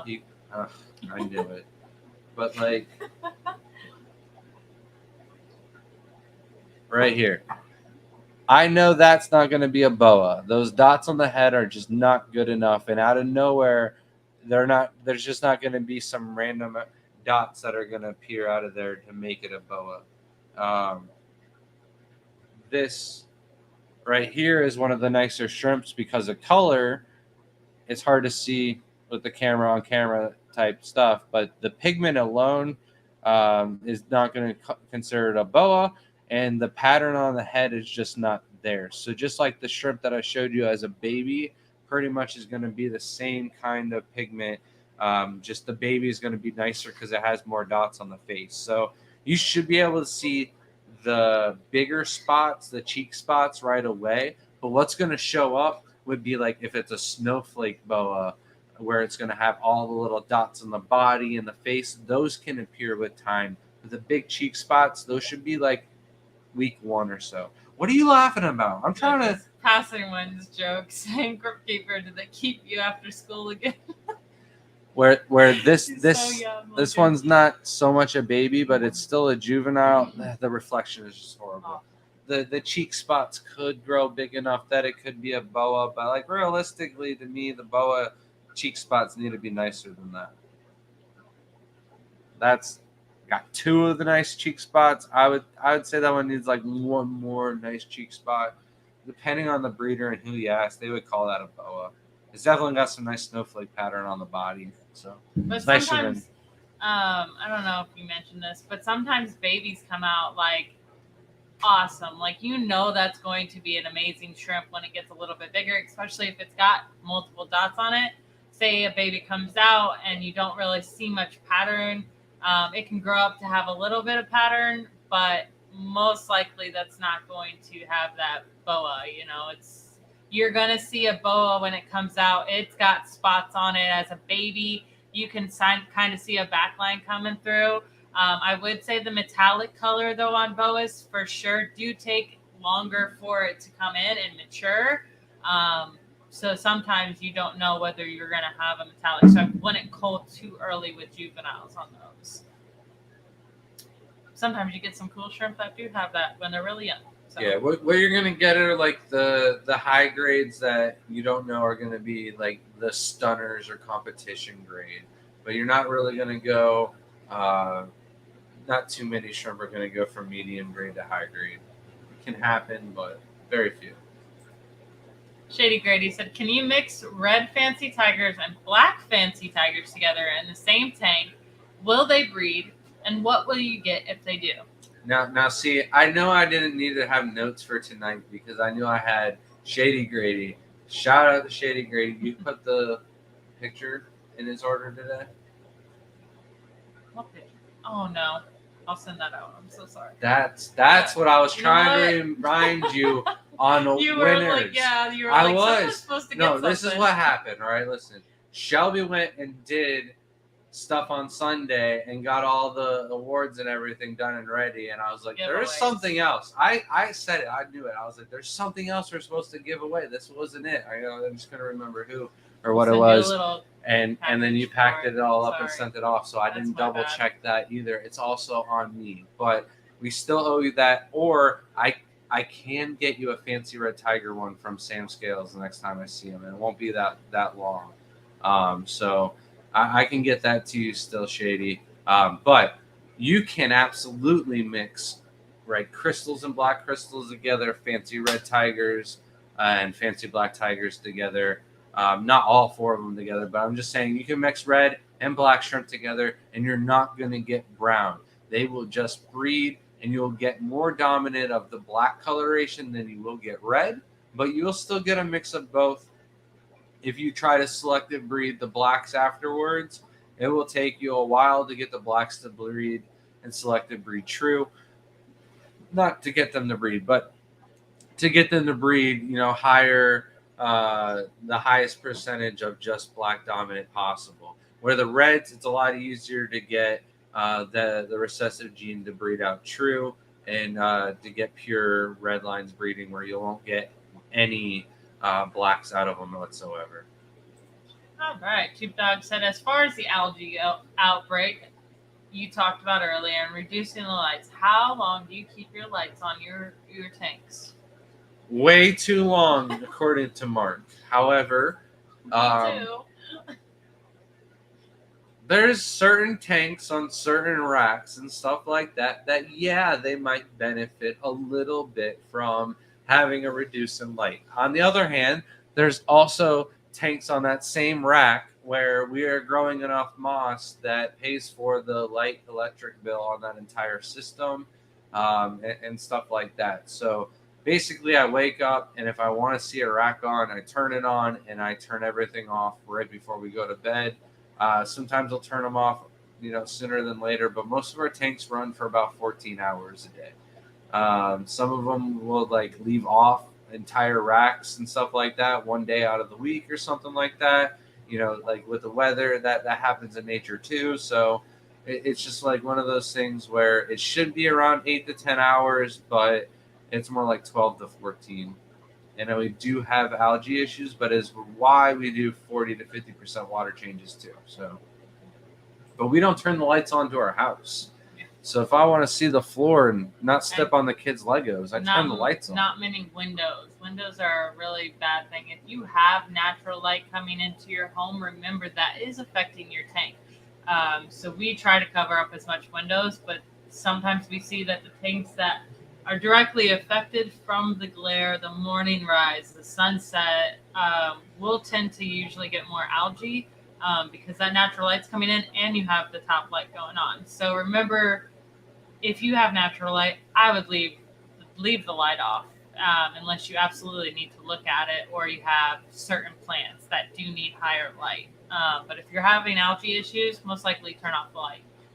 Keep it off and then maybe turn it on the next day and then rotate every other day. So, Anthony, if I remember correctly, you got the orange Neocaridina, not the orange tigers. So the tigers would have been tangerine tigers. If I'm wrong, let me know. But the only way they would turn completely clear is if you had them on white substrate. So for sure, if they were orange, yeah, but our tangerine tigers are pretty good on the brown. So if they are Neocaridina and they're just the orange neos, then they are going to lose almost all of their color if they're not on black substrate.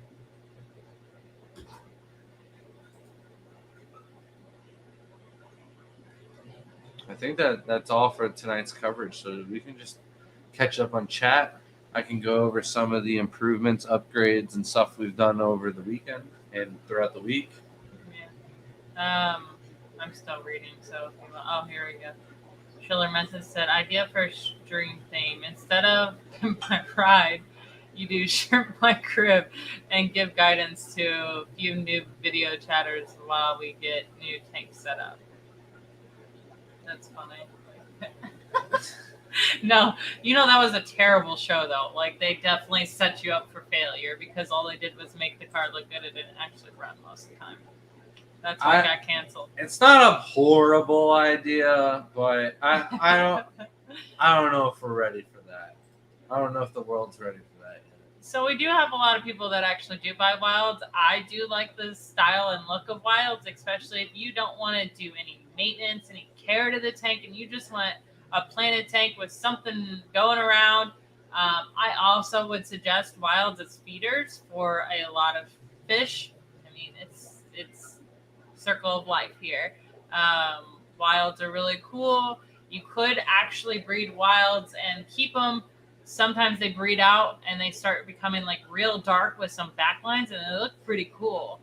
They are still a wild, but I mean, think that's they what I get might do with dark. the Yeah. new tank next to the one we just threw all those wilds in today. Yeah. Another thing that I wanted to say is I think there's a lot of people in the fish hobby that look for different options for feeders to get different fish to spawn and stuff like that.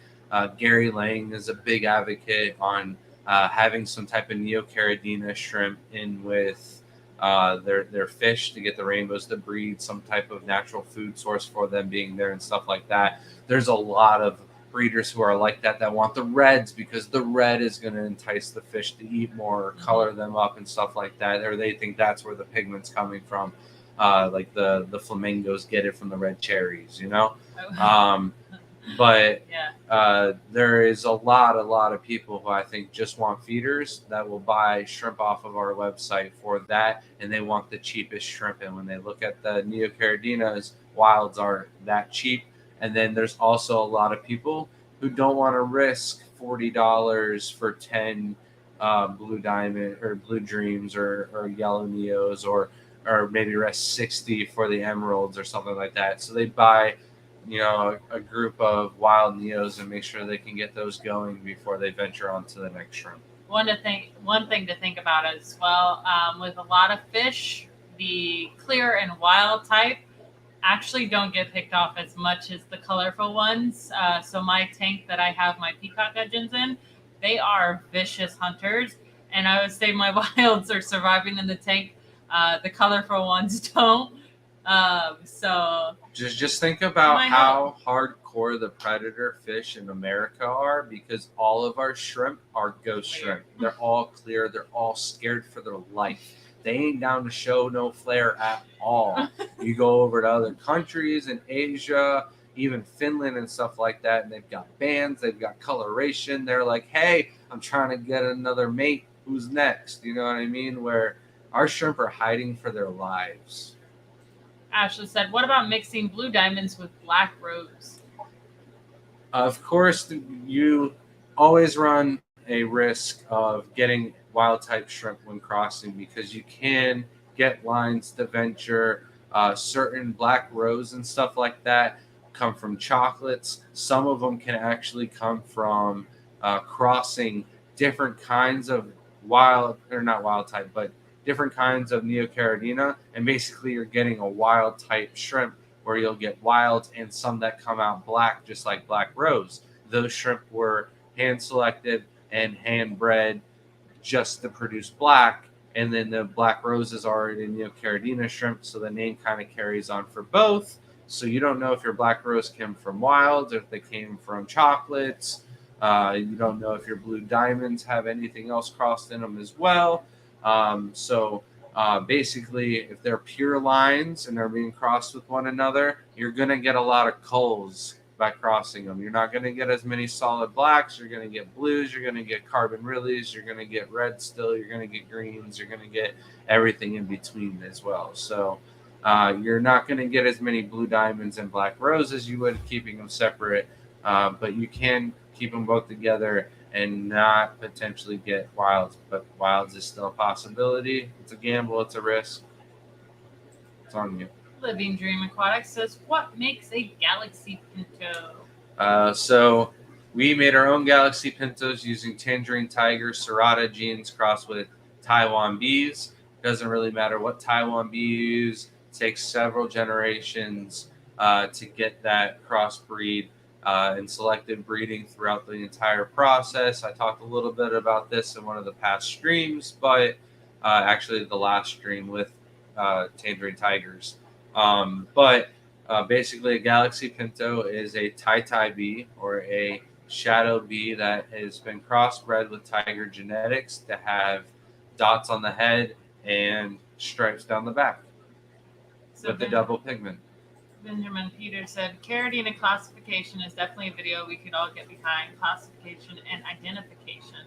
That would be a really cool stream to actually pull up pictures and show, like, hey, this is this, this is this. That one would take a lot of time. So, but that would be something we might have to do. There would be no question, like no questions to be asked the first hour. Like we would just strictly like this is this, or it's just not going to get through. But Shady Grady said, "Can you please show some pictures of perfect fancy red tigers so we know how to pick a male for breeding?" Oh man, I don't have any tonight because we don't have any on the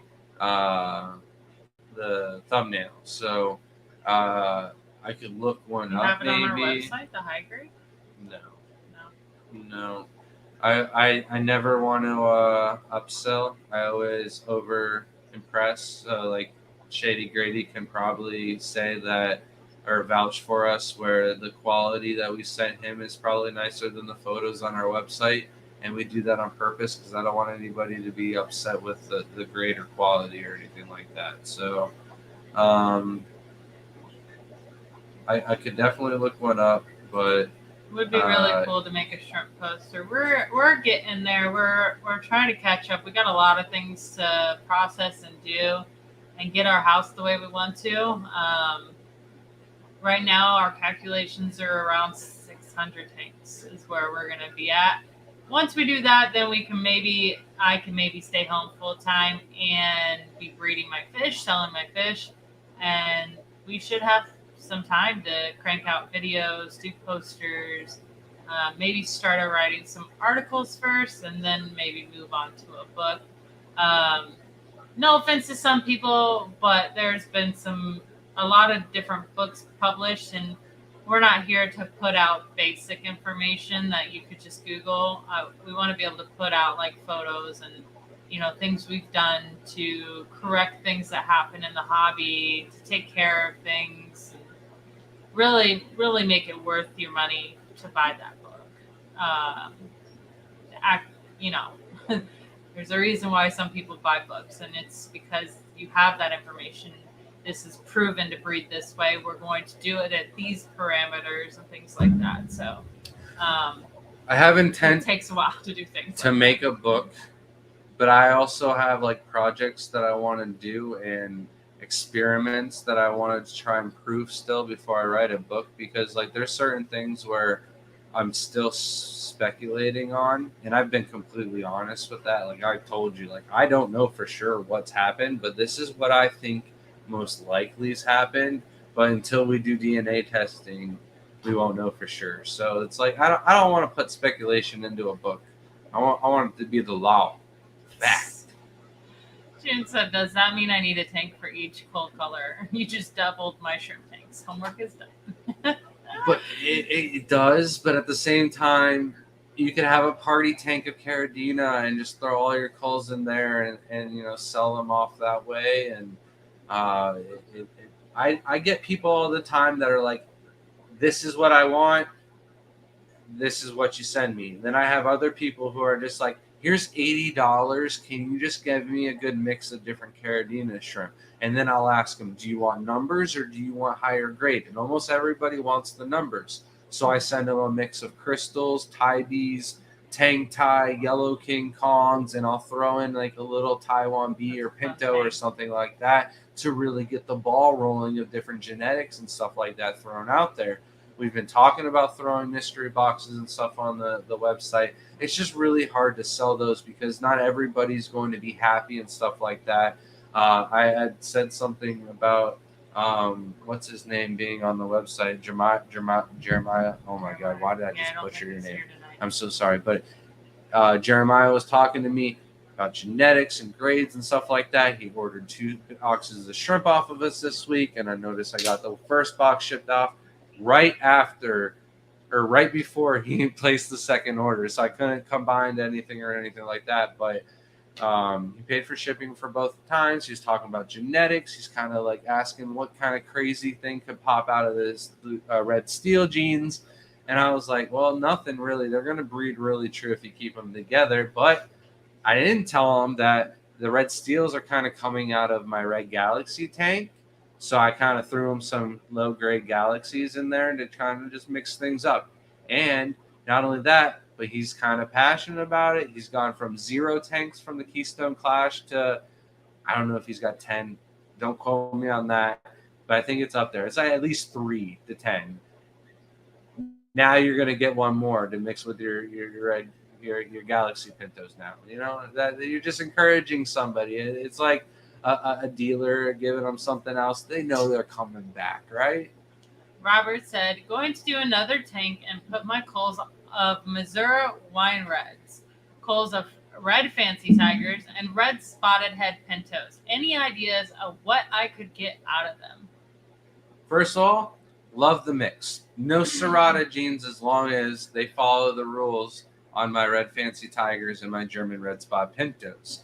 So out of this mix, you can get a plethora of different kinds of German pintos. You can also get a good mix of, you're not going to get high grade fancy tigers, but you are going to get a lot of Tybes, and they're going to have the solid pigments more than likely because the Misuras and the spot head pintos are the Taiwan B gene. They have that double pigment trait, so that is going to be passed on and further enhanced in the red fancy tigers. You're also going to get some Tai Bs that come out looking like red wines or different shades of different kinds of Tai Bs, but because they're all red doesn't necessarily mean that all of the offspring are going to be red. You might get some blacks thrown into the mix and stuff like that too. But you're pretty much going to get a mix of all of those, just you won't have what I define as fancy red tigers being true. And you won't have true red wines anymore either. Those both go out the window. What you can have true, though, constantly being bred out of that colony are your German pintos, your red spot head pintos, your red belly pintos, your zebra pintos, and of course possibly black. Easy B Rider said, will you have any crystal reds anytime soon? I finally got my RODI system and hoping to get them and blue bolts for my first Caradinas. All right. Did you get the Mountain Cloud minnows on the website? No. All right. Mountain Cloud minnows will be on the website tomorrow. After the stream tonight, if I can remember, I will go on the website and I will relaunch and reactivate the purchase of pure redline crystals. Those will be available. I think they're $5 a piece. If you're a member, you can use that discount code, get you 10% off of your order total. But they are same exact look as red crystal shrimp. They are pure red line, so I do charge an extra $1 more than my red crystals, but they're still really nice. Zoltan said, what would I get from mixing blue tigers and crystal reds? So this is, as long as they're not Aurora blue tigers. If they're orange eye blue tigers and you're crossing them with crystal reds, then you're going to get a mix of Tybes that you could potentially select and breed to make your own fancy tigers. It would take, again, 8 to 10 generations of work of selective breeding and culling to get that result, but you could do it. If they were Aurora blue tigers, then you're not really going to get anything cool other than some Aurora tie with a little bit of white and blue pigment coloration to them, but there's nothing really that nice to be made from Aurora blues and crystal reds. All right. Christy Stevenson said, I'm a little gushy to buy... Gun shy. Gun shy, sorry. Gushy. Sorry. Missed the end there. To buy livestock online from past experience, do you guarantee doesn't hurt to ask? Yes, yeah. We do. So we cover 100% guaranteed live arrival as long as the box doesn't sit on the porch for, a good amount of time. So if you get the box delivered and you open up the box and you see any dead in the bag at all, you take a picture of it and send it to us. and we will, according to what it is, either refund, reship, or we do include extras in case that one shrimp is pinched in the bag or something like that. But I still keep a little reminder of that shrimp being DOA, and then on your next order, we throw in an extra shrimp. Most of the time, we just reship. Unless it's like only 2 shrimp and that costs less than shipping, then we'll just refund it. Lady asked, how long will we be in St. Louis? I'll be honest, we haven't planned that one out exactly yet. I do think we're going to be there for 2 nights guaranteed. But we want to spend some time collecting and going into the creeks. And I was told South Missouri is the place to do that. So we might be spending a day in South Missouri with a couple of friends doing some collecting down there. More than welcome to join us, Lady Diane. Or if you have some collecting spots that are more near the city that would be worth going to, Shelby is looking for really good spots to do some of her TikTok videos and escape some Missouri biotopes. So anything where our kids can run free and not get into any trouble, trash, or anything like that, I'm all for. Down here in Florida, we got to worry about trouble, trash, gator, snakes, and I don't think you got 2 of those things in Missouri. So, Dr. Anthony says, how much do I need to send you for fish bones? $10. You want some coals? Who said that? Dr. Anthony. Some more fish bones? What happened to the fish bones we already sent you? We do have some coals. I am getting full on the coals. Now, I might need to do a deal for those. So, Dr. Anthony, I will be sending you a box already when we get back from South Florida. Mark has promised me that I'm going to catch the largest green sailfin mollies I've ever seen this weekend. So, I have not sent you any because Mark has promised that whatever I send you is not going to be anything in comparison to what Mark is going to show us. And I am planning on sending you a good box of those. So it is the least I can do after I forgot to send you the breather bags. You probably had to go through so much work to get your own breather bags that's why the disc in your back is hurt. And I feel so horrible about it now. It's all my fault. It really is, I'm honestly. sorry. It's usually all your fault. Abstract Aquarius said, I want a mystery box. Yes, we're still working on that. So there's a couple different ideas for mystery boxes, as in like a plant mystery box and things like that. You don't have to wait for the mystery box, though. You can just throw money at me, send it to the email, or at PayPal at granteater@gmail.com, and in the notes just say whatever Neocaridina shrimp, whatever Caridina shrimp, whatever plants you want to send, or all 3 of them, and I will send you a mystery box. But remember, $80. You're not going to get massive colonies of everything. You know what I mean? But we will definitely send you. It's a mystery box, $80 worth of stuff. And it'll be more than $80 worth of stuff, and you'll get free shipping, basically. So those are what our mystery boxes are. They start at $50 or more. It could be whatever money you want to spend. That's on you. But I'm always down to send that off. Robert Downey Jr., welcome in, says, when will you have more orange-eyed blue tigers available? I'll be honest with you. I have an orange-eyed blue tiger tank that I can't see what's inside of it, so I need to. The guppy grass. I took some out and gave it to Mark, so I made a dent. But you can't tell I made a dent. There is no dent visible. No, it didn't look like it when I fed it today. I need to. I have been waiting for Scuba Steve. I tried to put Scuba Steve's shirt on. I thought maybe with all the hard work done that I lost some of the weight, but we've been eating hot pot and endless amounts of food, so that didn't help. But if you give me some time, I can probably sell some orange-eyed blue tigers. I want to say by the end of the month, but I should do it by the end of the month. If you email me before Scuba Steve does, you can pre-order them. Dr. Anthony thought those fish bones were feeders for the cichlids. God's Ruin said, Setting up my first shrimp tank soon. Just going to stick with Red Neos to enjoy. Also a new member of the Gold Coast Aquarium Society, and will be at your speech this weekend. Learning a lot. Love the stream. Would you like me to bring Red Neos to the auction? Because at the moment, I wasn't planning on bringing Red Neos, so you let me know. I can bring a bag if you would like. I can bring a bag for you if you want, because they're not on the website. Reds are like the only shrimp when you bring them to like the Florida auctions that actually sell for retail price. It's like he heard your name. Scuba Steve, welcome. Those orange eye blue tigers, Steve. Somebody else is about to take them. I caught up in chat, but where are you going? We got 15 minutes. You can't wait. I can't. Nope. You can't hold it. Can't hold it. We got 15 minutes where I'm gonna be awkwardly, and I don't know. Just kidding, guys. Listen.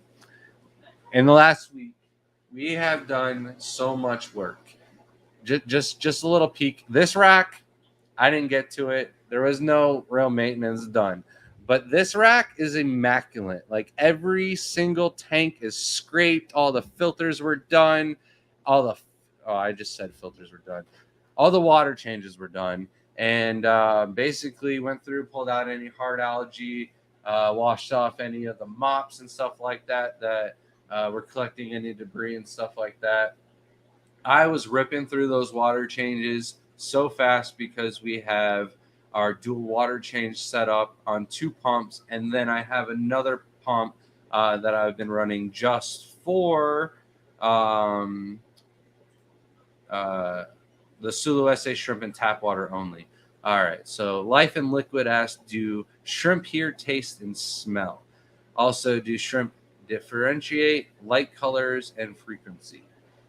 So they can definitely see, taste, and smell because I don't know about taste. Maybe they don't have taste. I can't say that one, but I know for a fact on the smell because there is certain food products out there shrimp food products out there that have this weird vomit smell added to the mixture to lure the shrimp out to get them all out to feed. Look at the hiccups. Good. Why is this happening to me? But I don't know about the taste. Like they definitely smell. I want to say they hear, but I'm more for sure that they feel vibrations because I'm pretty sure taste. There's food that they don't like, so they have taste for sure. I'm gonna yell at this shrimp, and you guys are just gonna like hear a guy yell, and it's gonna hurt everybody's ears. So I'm gonna avoid doing that. But I'm pretty sure if I go to catch shrimp tonight, if I have one like looking sideways or like slightly angled and I want them more sideways, I tap on the glass real quick and it'll be like the shrimp will like do this and like move so it can get a clear view of the side of the tank. And I get like a quick 3 seconds to take a good photo. I don't think I can get the same reaction by going, "Hey," I don't think they can hear like that. That's what I was gonna do, but like 100,000 times louder. Yeah. That's probably how loud you would have to do to get the vibrations for the shrimp to feel it. I don't think they have ears. Like I know chameleons don't have ears. Like they're the perfect pet for me because I can be as loud as I want to, and the chameleons are just gonna be like, eh. Or is it leopard geckos definitely have ears. Right? Yeah, they definitely hear. So it's chameleons. They usually make a sound in the bedroom, and they're like, "What's up?" They know when we're around. And then do they differentiate light colors and frequencies? Definitely. The biggest example is going to be the Sulu SA shrimp. If you just have Sulu SA shrimp and a bright light in the tank, they're going to hide underneath a rock indefinitely. They won't come out. They won't even need the food pile. They'll be like, I'll sit here skinny in a corner. I don't need to eat. That light is going to kill me. I'm a vampire. Like that's the Sulu SA shrimp in a high light tank. Throw some rabbit snails in there, they'll be a little bit more active. Like last night or the other night, I counted 9 of our black Galaxy Sulawesi shrimp riding a rabbit snail an inch away from the top of the glass. And I've never seen anything like it. They were just having a fun all time. And the same thing with the Neocaridina and the other shrimp. They just tend to hide a little bit more with the super bright lights and stuff like that, especially with fish in the tank. You take the fish out, they'll be a lot more active and stuff like that. But they do also look a lot better with stronger light. That's why they look nicer out in the sun. So. Not only look better, but they do breed better with light and not with no light.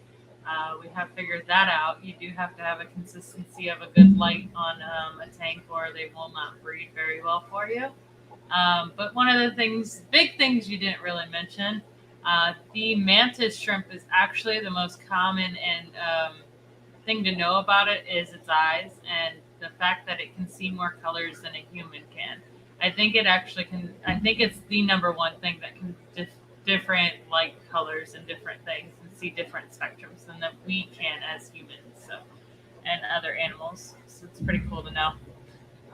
Dr. Anthony asked, "How are the discus?" They are actually stunning right now. Like they are also nice and shiny, clean. Yeah. I got this big old arm here. Hold on, and look at that. Look how beautiful they are. The glare is horrible. I'm sorry, but those are the 2 pair, and then we've got the other ones in with some angelfish and black Venezuelan cories. Like, why do they call Venezuelan when they're from Peru, right? Right, Doc? The camera on your phone and show them. I'll take a really nice picture and I'll tag you in it, Doc, on Facebook. That's what I'm gonna do. Pull it up. All right, you can do it. And you can answer this question. Frogs asked, "How big of a water change do you do to the Neo shrimp?" Pretty much everything in the house when we do water changes gets a 40 to 50% water change. Especially now that we have the quad water change system and I can fill up more tanks at once, also means I can flood the floors a lot more. But hasn't happened that much yet, not that much. Hasn't been that bad.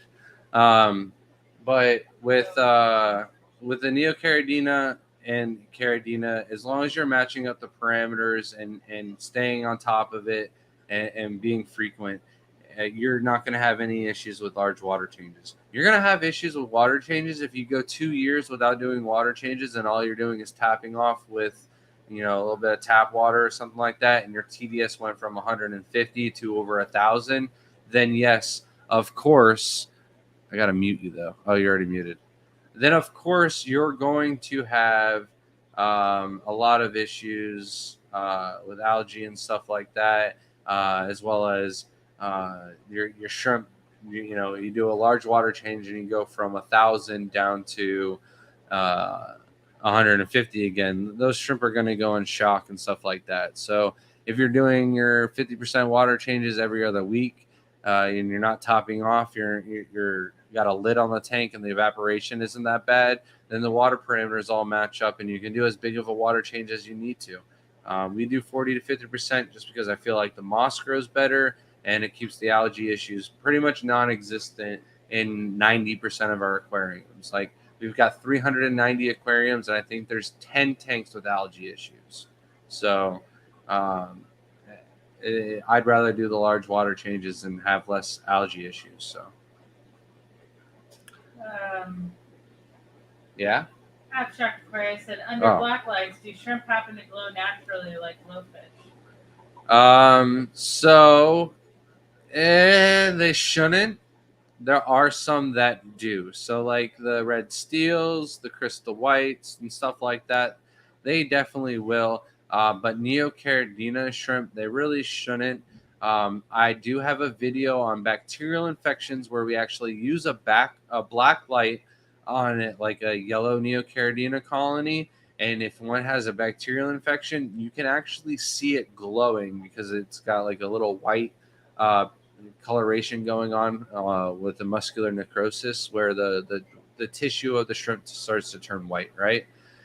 So generally speaking, the black light is a no-go for the Neocaridina, but there are like the snowballs, the saddles will light up on the black light and stuff like that, and the white caridina and stuff like that will look really good.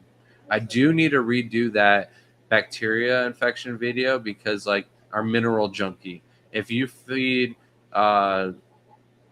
blue velvet shrimp, for example, the mineral junkie food, it's such a white food, and the shrimp's digestive system is so quick and whatnot that literally you see a white bodied shrimp by the end of the night. So it looks like the pigment of the shrimp, or it might have muscular necrosis, but it's just from the food. So try to keep that in mind. You feed the mineral junkie, don't worry about muscular necrosis.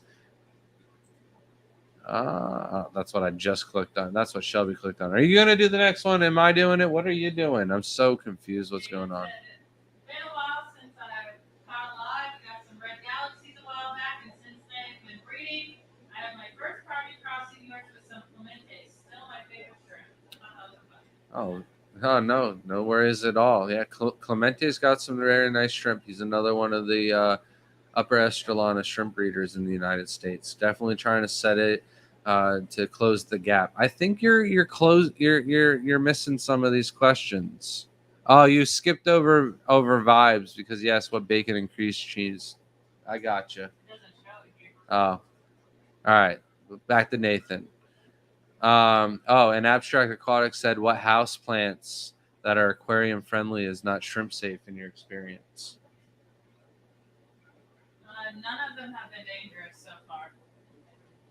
Yeah, we haven't had any issue on any of the plants being dangerous to the tanks. What is dangerous if the plants had heavy fertilizers or even worse, pesticides, and then you didn't soak them or flush them with clean water before adding them to the shrimp tanks. But back to Nathan. But one other thing about the shrimp plant house plants, I would say Swiss plants are usually that's what I have in most of my shrimp tanks. The leaf itself, if it was to fall in the water and the shrimp would eat it, there might be some toxicity because it is toxic to cats and dogs if they eat it. So there could be an issue with that, but most likely none of that happens. Like you just have it growing out of the tank. I've never had a leaf fall in the tank, so it'd be pretty rare. Just don't. We do have lids on our tanks. It's safer to make sure that none of not on that one over there, and the shrimp are fine. And on the counter, shrimp are fine. I would just say be careful with the leaves falling in the tank to not let them eat it. Just scoop it right out. So it should be fine. I was trying to show the other discus, but it is literally blending in so well that you absolutely can't even see the outline. It's so cool looking. I want to see it on video. We put him in a tank with a black background, and I very quickly learned. I just didn't know that much about discus, but I found out a lot in the last 7 months that we've had him. And he is black as he's a perfectly fine, healthy, comes out, feeds, he looks perfect. He just likes to blend in. Like he's just like, you can't see me, like a chameleon. Like that thing is awesome. But did you read the question? No. Okay. Nathan said, so I've seen you tap on the glass and they came out. Do you do that at a feeding time? I've been training my fish to that. I've seen it on MD Fish Tanks videos. He does a light tap and they know. So pretty much the only time that the tank really gets any interaction that we go up to it, they make me feel guilty and I end up feeding them. So any interaction that they get with me whatsoever, they're gonna get food. So now if I don't feed them, they're just gonna look like they're mad at me and hungry all night. So the first thing I'll have to do before we shut down all the lights and everything is I'll throw in another little bit of food for them, just so that they know that interaction when I come to the tank that they're hungry and they're ready for food. Yep, and some fish just have that good personality that regardless. I mean, like I never trained my blue Galaris, but when I come up to the tank, immediately they come to the top, and I can boop their little nose every time. It does, like they're just so used to me and feeding. But So. like just like a dog, if you want to teach the dog a trick, you introduce a treat and stuff like that. If you don't want your fish to be skittish and scared of you, anytime you move the lid or you alter the fish tank whatsoever, filter, anything like that, throw a little bit of food once you're in there and afterwards. So that way they're not skittish and running away from you. It took me a very long time to get these discus to eat off of me. And I thought I was doing something really wrong for quite some time before they just got comfortable and de-stressed and started eating properly. Yeah. So they are much happier. The two of them in their tank by themselves, they paired off. So we had to remove the other discus and put them in other tanks. That's why we put it with our other angelfish. No, they're the boss they in the are, tank. yeah, they are doing incredible together. Then they have the dwarf neon rainbows to have like a little diddler fish, which is perfect because they're of size that they're not going to pick off and kill them. So like they're doing fantastic. It's just working out really well. And I can't believe we actually have the dwarf neon rainbow fish breeding in our swimming pool, and they're outbreeding the mollies. So that was really fun, tearing down the swimming pool and finding all the fish that were. By the way, thought I only had like 300 fish in the swimming pool. Yeah, I had like 300 bastard hybridized koi goldfish. Ashley said, it sounds like you have to be careful to mix neos because they may produce wilds, but with Caridina, you can mix match to create different lines. Exactly. New to shrimp and the breeding and genetics are confusing. So it takes time. I'll be honest with you. I don't know how I know so much about the genetics, and it just stuck. And everything's in my head. I don't need notes to go look around. I just wanted to be able to make that new and create a different line that nobody else had, that I had to figure out what roads other people were going down and what they used to cross this shrimp to make that shrimp, so I could make something else and not just accidentally create the same shrimp that somebody else has already done. And if it wasn't that passion and that interest, I wouldn't be all about genetics. Like if you told any of my science teachers that I knew this much about shrimp genetics, they would laugh. They would laugh. This is pertaining to discus. It said, wow, they are amazing. Are they as hard to keep as people say? No, they are not, but I am learning that with anything, there are certain mistakes, and the discus are just a little less forgiving than other fish. We had discus that we bought from a club. I did everything the proper way that I thought. Shrimp Caridina tank with the RO water, did all my water changes, and I was doing consistent water changes like 50 to 90%, 2 or 3 times a week, because I thought that's what they needed, keeping the water pristine. And then I did a water change the same way I always did. One day, woke up the next day, all of them wiped out. All the angels were wiped out as well in the tank, and all I had left were the longfin ancistrus. So, you know, there's the angels died the same time. So a big advice for discus as well.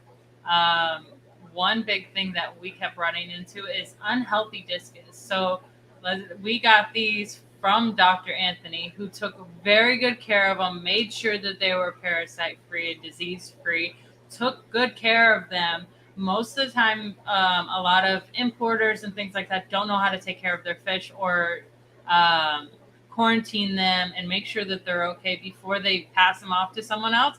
So sometimes you're getting people that imported that fish and it is super stressed out. And it doesn't matter how good of a fish keeper you are, you could lose that discus because it had a parasite that you didn't know about, or it just wasn't properly taken care of. Like Dr. Anthony took such good care of these fish. So we lucked out with these ones. We've had discus that we've gotten at pet stores that just croaked the next day, and it doesn't matter how pristine or well cycled a tank is, and it really gets you down because you think you did something wrong, but sometimes it's because it's an imported fish, and when they're going through shipping and things like that, and they put right on the floor and then into terrible conditions into good conditions, could stress it out too much. So, and not only that, but the tank is set up the right way and we don't touch it afterwards. a lot of things go wrong because people try to mess with things to get things going or something like that. Consistency is key. And because we do it with everything in the house, we ran everything the same parameters as we do our shrimp. The only difference is they have a heater in their tank to keep the water a little bit warmer. But literally, it's just a bigger version of our Peruvian shrimp tank that we have. So, I always skip over those questions, Vibes, and you ask about cooking shrimp. That I'm like, what did I skip over? Is it because he asked about if you add bacon and cream cheese to shrimp, what would you get? Bacon and cream cheese shrimp Vibes. Not bad. Sorry to interrupt you. no, but the discus is my bucket list fish, and I was super paranoid at first.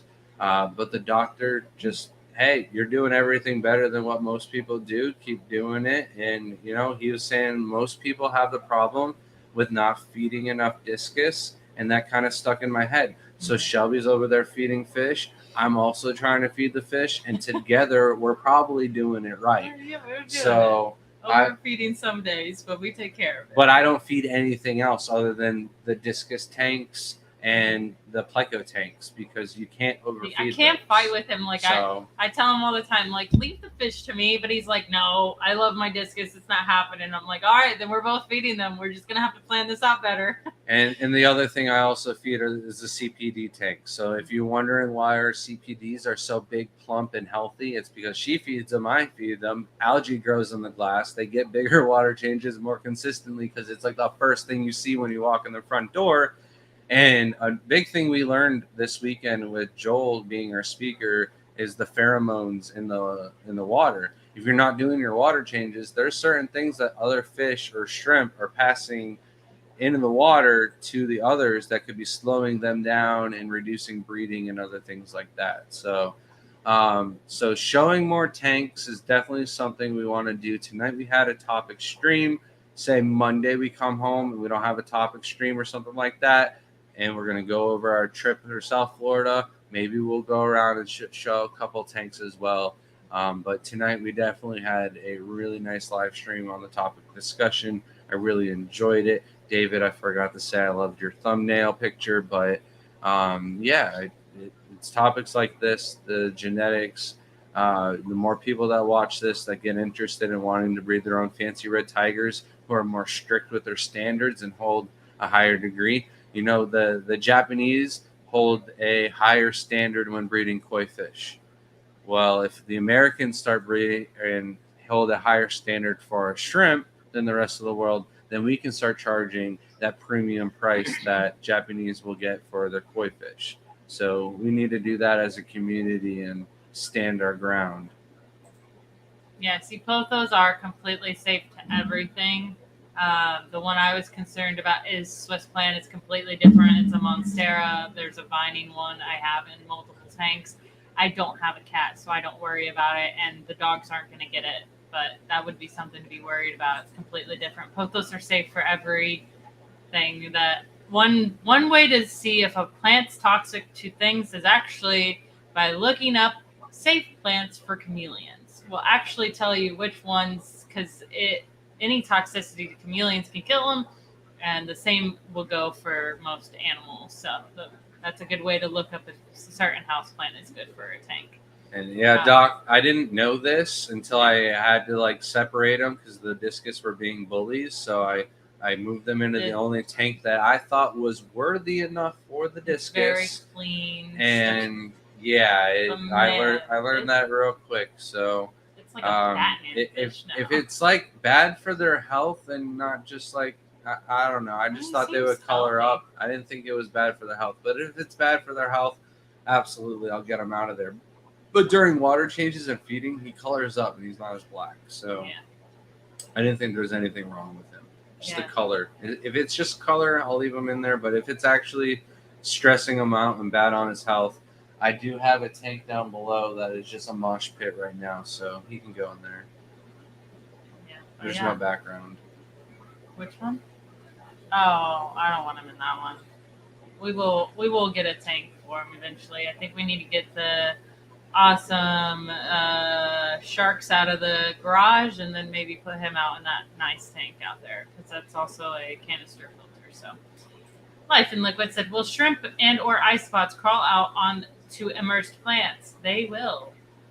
There is a chance that they will. I'm not going to say that they won't, because we've had shrimp crawl out of tanks and try to travel. But Did the doc say those are both males in that tank? That the discus are both males? they're pairing up. We got. Or were you talking about Yeah, that's the what he's saying. angelfish tank that are both males? No, he's saying those. That's what that at the time. I don't know. They beat up every other fish, so either we need more of them or we need a bigger tank and then get more of them anyways. Yeah, that's really strange because they pair up. It is the weirdest thing. And this says, I only have excellent discus. Yeah. I would happily get more discus from Dr. Anthony if I had our other tank set up. I would love to scape a really nice tank and move a good group of them in there. Shady Grady says this was great, informative, and fun live stream. Thank you so much. I didn't even talk about all the improvements we made. If you were following on Facebook, I brought home a 32-inch by 84-inch, 250-gallon standing water tank that I thought was going to be fine at the end of the hallway. You could barely squeeze by that thing. I can't lie. I was using our trash can as reference. Our largest trash can is 32 inches from handle to handle, but the difference is you can lift the laundry basket over the trash can to get into the laundry room. You can't lift the laundry basket 84 inches above that thing.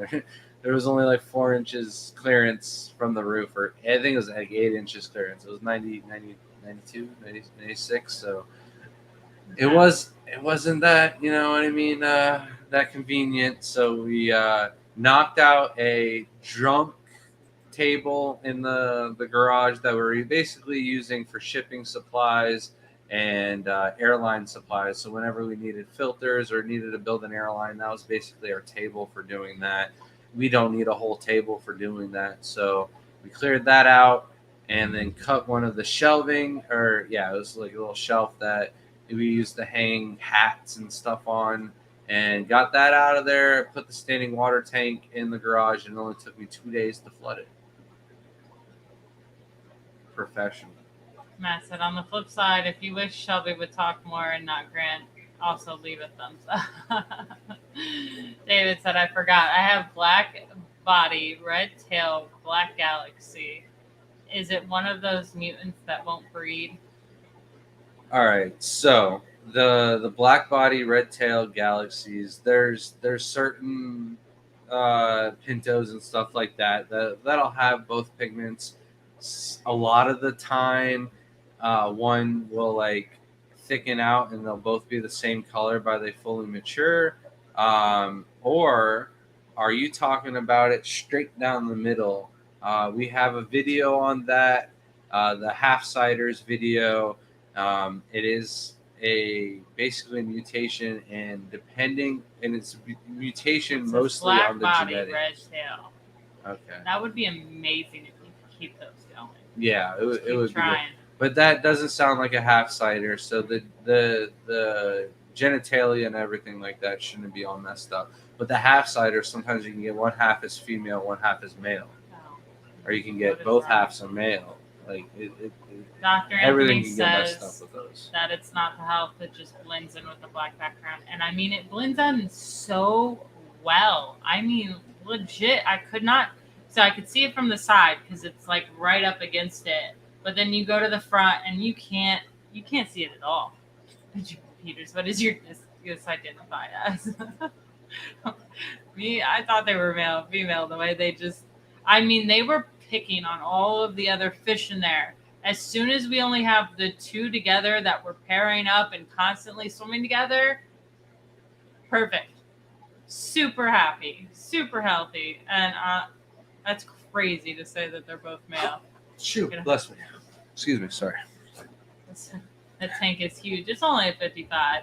It's only a 55. How many discus can you fit on your carry? How many crown tail guppies going? How are the Oh, crown how tail are they? guppies? Where did we put those? They're in one of the ponds outside with the. Is it the black one? Because they're doing really well if they're in the black barrel. No, they're not in a barrel. I'll give them He an put IBC tote. I haven't seen They them. got a proper IBC tote. The pond is full of lilies. It's not one of the ponds we went through or cleaned out or anything like that. But The middle one? yeah. Oh, okay. Yeah, they're doing great. I just fed them today. Oh, okay. Yeah, I fed everything today. I didn't know where he put them, so I was looking at them. I'm excited for those to get breeding. So don't see many crown tails here. We like to bring back something from all of the clubs. So like I was so happy when it was your bag of something that we wanted to bring back because we traveled all these other fish clubs. I like to breed out something, bring back something home that we can offer for our fish club to kind of like spread the love and get things going so other people have access to it as well. So Yeah, I know those Nebula guppies are going to be going in soon from Mississippi Hippie. Those things are breeding like rabbit. I They're might probably actually enter the those in the most- contest. most prolific fish I don't we know why have you in the hating on house. that word. It's so good. It's such a good word. Oh man! Um, But But yeah, those are doing fine. We cleaned out all the ponds, scraped all of those tanks, got the whole house ready for our speaker Joel, who is also part of your club. Came by, checked out the house, real professional. Latin name for all the fish as he went through the house. Didn't need no labels. He got them all. And yeah, it was a great time having him come down and speak. And then we knocked out just a lot of stuff with the backyard ponds. And we moved out an entire space in the garage and put one of the metal racks in there. So there's room for another 26 aquariums in the garage. is it because of how long they're? I can't think of the name right now. Things are on the discus that you think that they're both males because they are pretty long. David said it's pretty black body with few spots and a faded red tail. Easiest one to spot in my tank. Definitely not the two-faced halfies.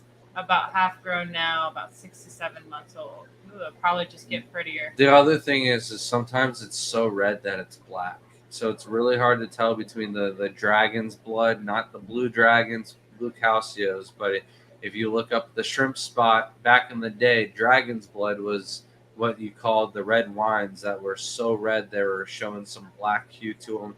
The first ones that were coming out were sort of like smoky black in the red, but then we started selective breeding some of them and it was like so black that just the outer edge was red. Everything else was super deep and dark in color.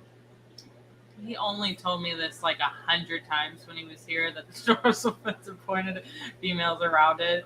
But my brain just doesn't want to retain any information.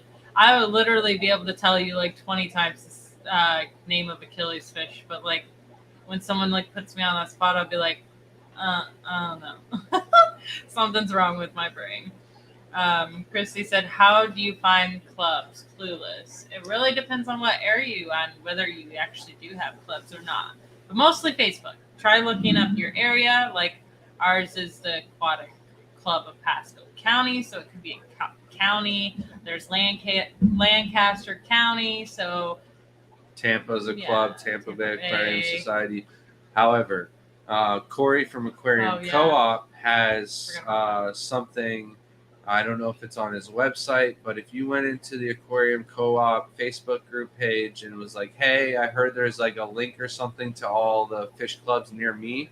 I think there's over like 116 fish clubs on his record that he has collected. So there's a little map. It's got little stars where all the different fish clubs are. Basically for us, it's all word of mouth. We found our first fish club through a Craigslist sale. Ended up being somebody who was really involved in our fish clubs, really involved in the hobby, had a good reputation, and we got a really good deal buying all of her 55-gallon aquarium. So asked her, where do you sell your fish? And she said her aquarium club, and we went and we were hooked, and we've been going pretty much every single club meeting we can make since. Then found other clubs, and then word of mouth, we get recommended, and people ask me to come and do talks and stuff like that. So There's definitely a lot of fishing clubs. Some states are lacking, but some are better than others. We're really lucky in Florida. Yep. All right, we are caught up in chat, and I'm exhausted. We went 20 minutes over. I think it's time to say goodnight. Wow. Thank you guys so much for watching. Thanks for all your support. Thank you everybody who donated, all the replay crew, everything. Look forward to seeing some of you this weekend. And if anybody wants me to bring them something a little extra, email me, message me on Facebook. I'd be more happy to. So thank you everyone. Have Thank a good you night. so much. Have Later. a good night.